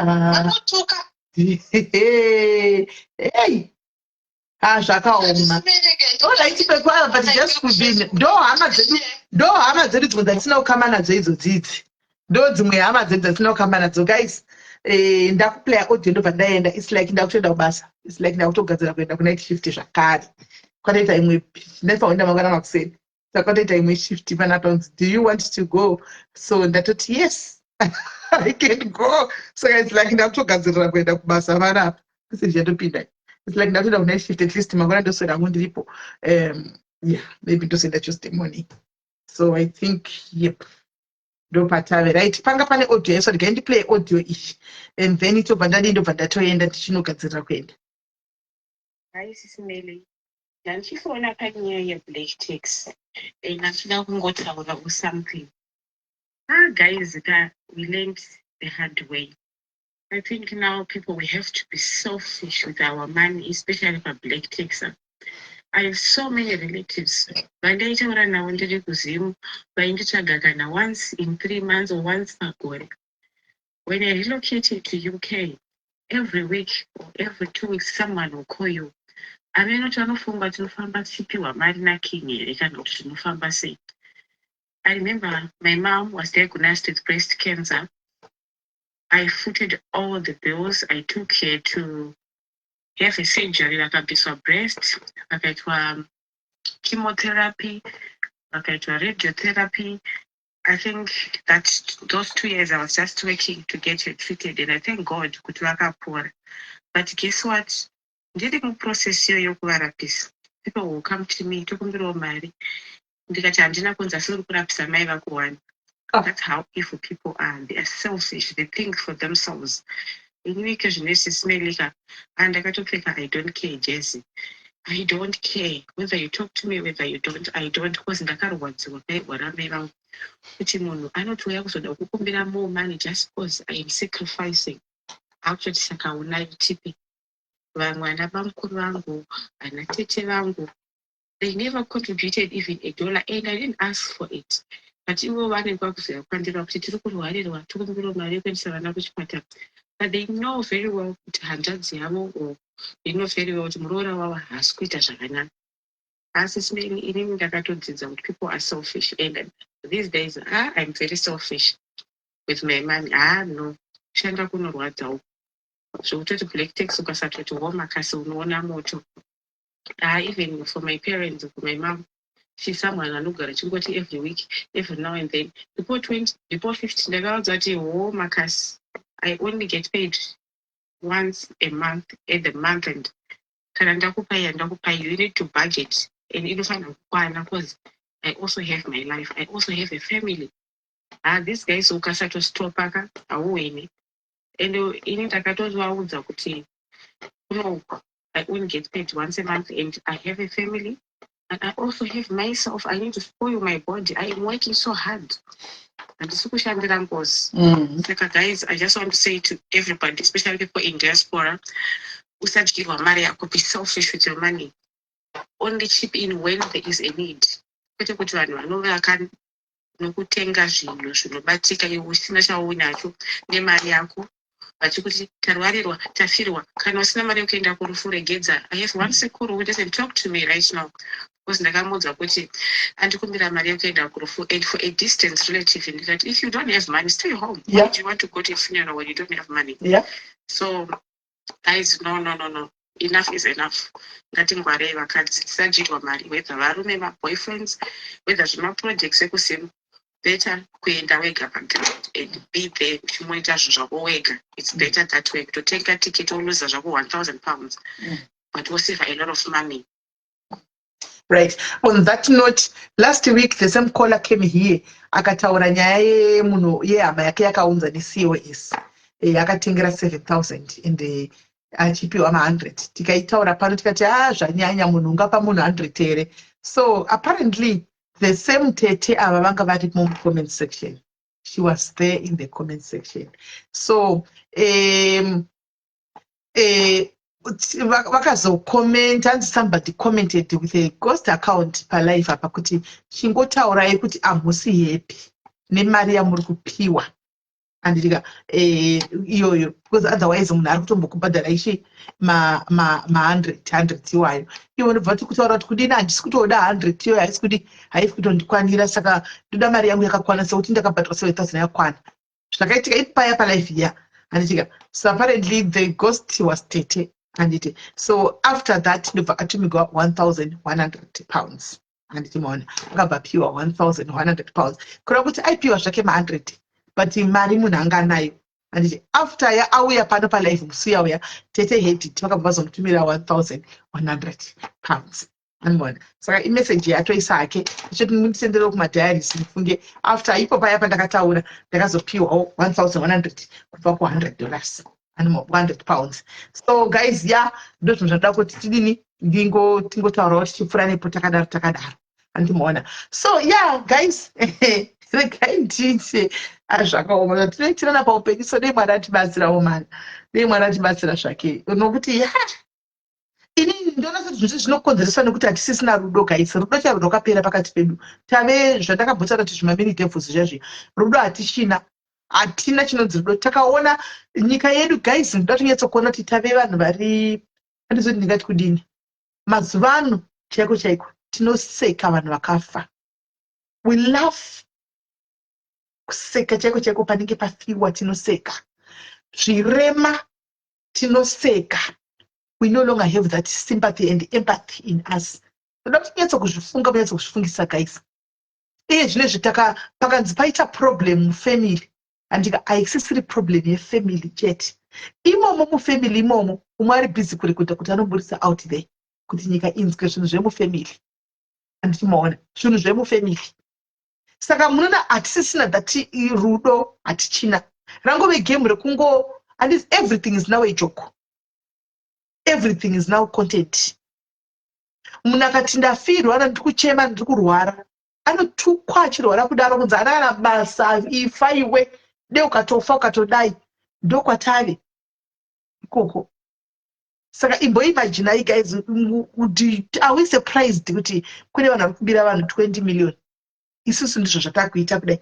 Panotukwa, ndakambokudzai, pari kutukwa munhu, pachitukirwa mai vemunhu kana kuti baba vemunhu kana kuti mwana wemunhu achiudzwa zvemubhurugwa.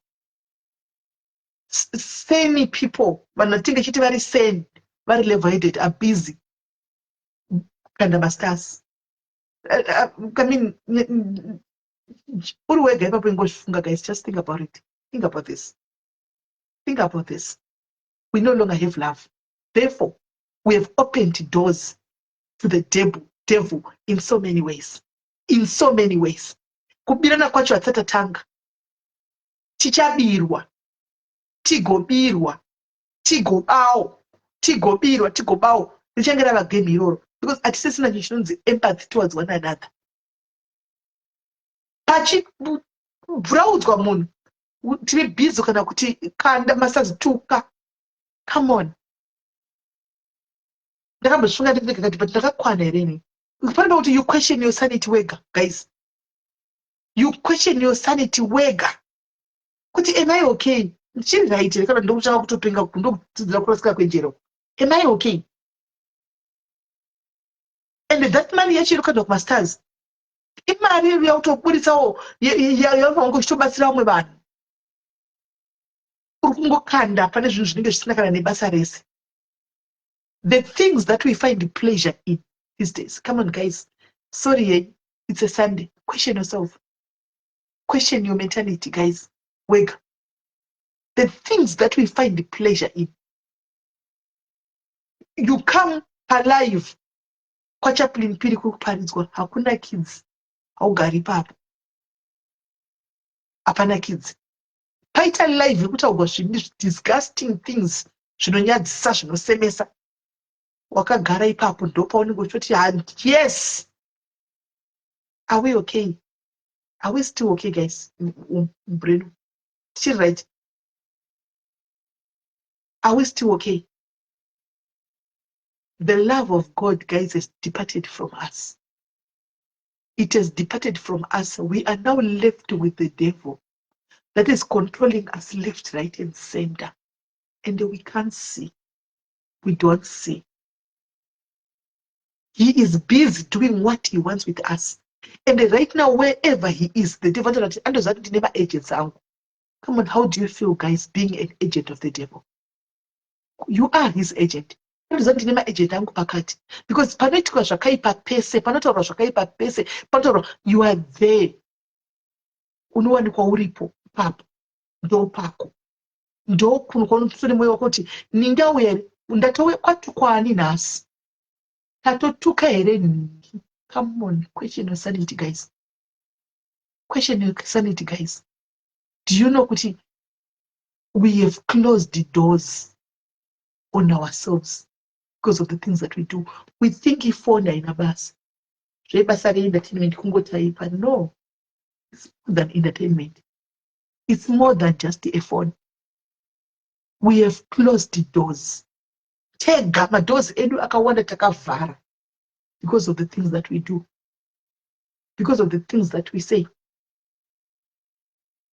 Tukuchema kana wawega, you cry, uchema musodzi kudai wakaremerwa zvinhu hazvisi kufamba kubasa cheko cheko. Unotofunga kuti ndasi ndakaroyiwa. Hatina kuroyiwa, hauna munhu akakuroya, wakazviroya wega. Zvatinofunga kuti zvinhu zvidiki diki, zvamunofunga kuti zvinhu zvidiki diki zvisina kana nebasa rese, zviri kutivharira makumborero, zviri kutivharira pakawanda. Then you wonder kuti chikuita nelife yangu, wakuti wakutsvaga chikuita nelife yangu. Life yako iri kuitika izvo. You allowed the devil to overtake your life in the name of entertainment. Now haadi chakanaka kaSatani, haadi chakanaka chake kugara achiunza confusion. He finds pleasure kugara panotukanwa, panorwiwa, pari kuchemedzanwa, ndo pake ipapo ndo paanogara. So you are there, you are promoting this kingdom yake. So there's no way yanokupa mafaro. There's no way he's going to give you peace. There's no way the devil is going to open doors for you. He's going to give you blessings. There's no way the devil is going to give you promotion. Unoramba uchingori pa same position. Uchingotenderera uri pa one position. Uchingori uri pa one position. Hauchazivi kuti uri kuenda kuti unoramba uri kana uri munhu anopemha. Unoramba uri mupemhi. Unoramba uchingoramba nekupemha. Kupinda inbox nevanhu uchingotaura nhamo dzisipo kuti upiwe mari nevanhu. Wakavhara door rako wega. You have closed your own door nekutendera zvimwe zvinhu zvisina nebasa rese. Tinozviita tese tiri vanhu, but pane pekuti we have to tosvika pakuzvibvunza tega kuti are we okay? Am I normal? Zvandikuita, am I the reason why sometimes you see kuti inini pachita ndosvika pakumboremekwa pakuti chino ndiri kumba ndotomboka ndafoni yangu kuti I don't want to be on Facebook. Ndotoka ndafoni yangu uko. I don't want to be on Facebook today. Because ndikukuita basa kuzvibvunza. Masivano kuti am I okay? Like really, I reflect back. Ndozvibvunza kuti ndaigona kuchinja, ndaitena the tables. Apa ndifunga pakadai Mwari ngadai ndisina kumbodai. Apa padai ndisina kumbodai. Apa unogara pasi wega wataka kuzvifunga. Tiri kurasika, guys. The love of God is no longer with us. Hence we are stealing from one another. Hence munhu achavhunduki kumba mamiliyoni esakadaro iwayo. Hence hatichavhunduki kutuka vanhu vakuru kwatiri chaiko chaiko. Vanhu vakuru kwatiri unoona uchimurembedza nechinhu chepakati pemakumbo ake. Umwe munhu achienda kunoseka ipapo, kunoseka ipapo kuti ramba wakadzvanya. What is that? But anyway, each to their own. Asi hazvide kuti tinombotadza kuyeuchidzana pane vanenge vari pano vedu. Hatirege kuyeuchidzana zvedu. Hatizoende hedu kumarereka omwe kunovayeuchidza, but pano tinoyeuchidzana kuti are we still panzvimbo pekuti nhasi chako chako, guys, if God is to come vakasvikira kumba kwako iwewe, vanonoka here? Vanogumira panze, vanonoka here kuti ndauya mwana wokuti ndati tipinde pano, kana kuti vanotosvika voti I am not worth it kuti ndipinde apo? Vakadzi vauya nhasi chako chako vakunzi vari kutora vavo, unowanikwa uchiinda here? Kana kuti uri kusara wakamira nefoni yako? Are you going? If he is to come today kuti ndakuzotora vangu, uri kuinda here? Kana kuti only in the name of entertainment, we are loyal to entertainment, you'll be stuck. Ndipo unozoona kuti entertainment yako zvaibazi yakatoti misleader. Chinhu chidiki chakatotibvisa padoro rwaMwari. Chinhu chidiki chakaita kuti chatodisplay hauzvione. Zvakafanana ukaudza munhu anomwa doro, ukaudza munhu kuti doro rine urombe mukati, because the person loves doro zvokudaro, anototsamwa, anotokuudza kuti unopenga doro, doro handirekizve. asi iwewe usiri mari unotoyedzona kuti doro iri rine urombi. Doro ratengwa apa nderemari. Kana munhu achitenga doro rakadai like tongoti pamwedzi kutenga doro remari yakadai so, saka imari. Mari iyi kuri kuti atenga chakati haiti chimwe chinene, hatengi mombe. You are not in that. You can see kuti pane chirombe chiripo but ari mari hazvioni.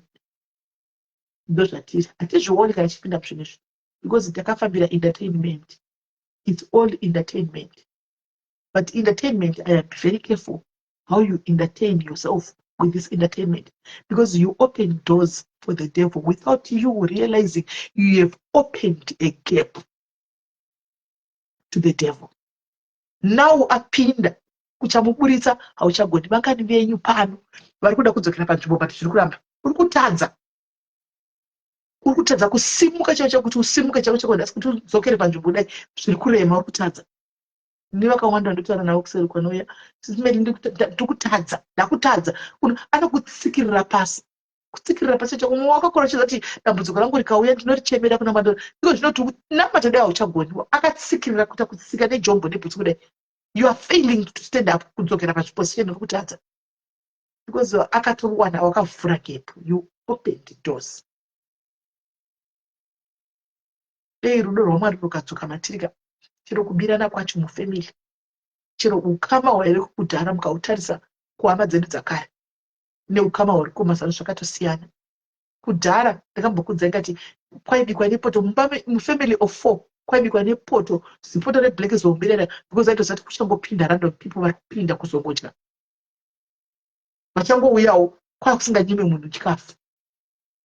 Tisingakombleni kune hama dzedu zati holiday ikasvika imba yaizara kudai kushaiswa mufaro mubedroom yako uchinzi vatana nhingi handiwana vatane uyu vauya kuholiday. Iko zvino kumba kwomunhu hakuendwi. Muri kuona there's a big difference. Hakuchaendwi kumba kwemunhu. Munhu akayamba kunge akagaragara chiti ndakutopopotera chikafu chekutoileti madhoti, ndakutochipopotera kuti agarisa pano ndingamutengere chikafu. The love is gone. Vana mai vedu vanga vasina mabasa anoshamisa, vanga vasina mari. But muri wowoyo vanhu vaidya, hama dzauya dzichidya dzichiguta dzichienda. It's not happening anymore today because that love iyoyo hakuchina. Munhu akauya ndotonasa kuti agarisa akutogachinda handikwanisi kuchengeta munhu mukuru. Rudo hapachisina. Akaparadza Satani. Now akunyatsochirega nenyatso nemuhama imomo, muvana vamai vako imomo, munyatsorovana musoro imomo, mutemane musoro imomo, muchidyirana mari kuti munyatso kupondana munhu, vanhu havachaonani.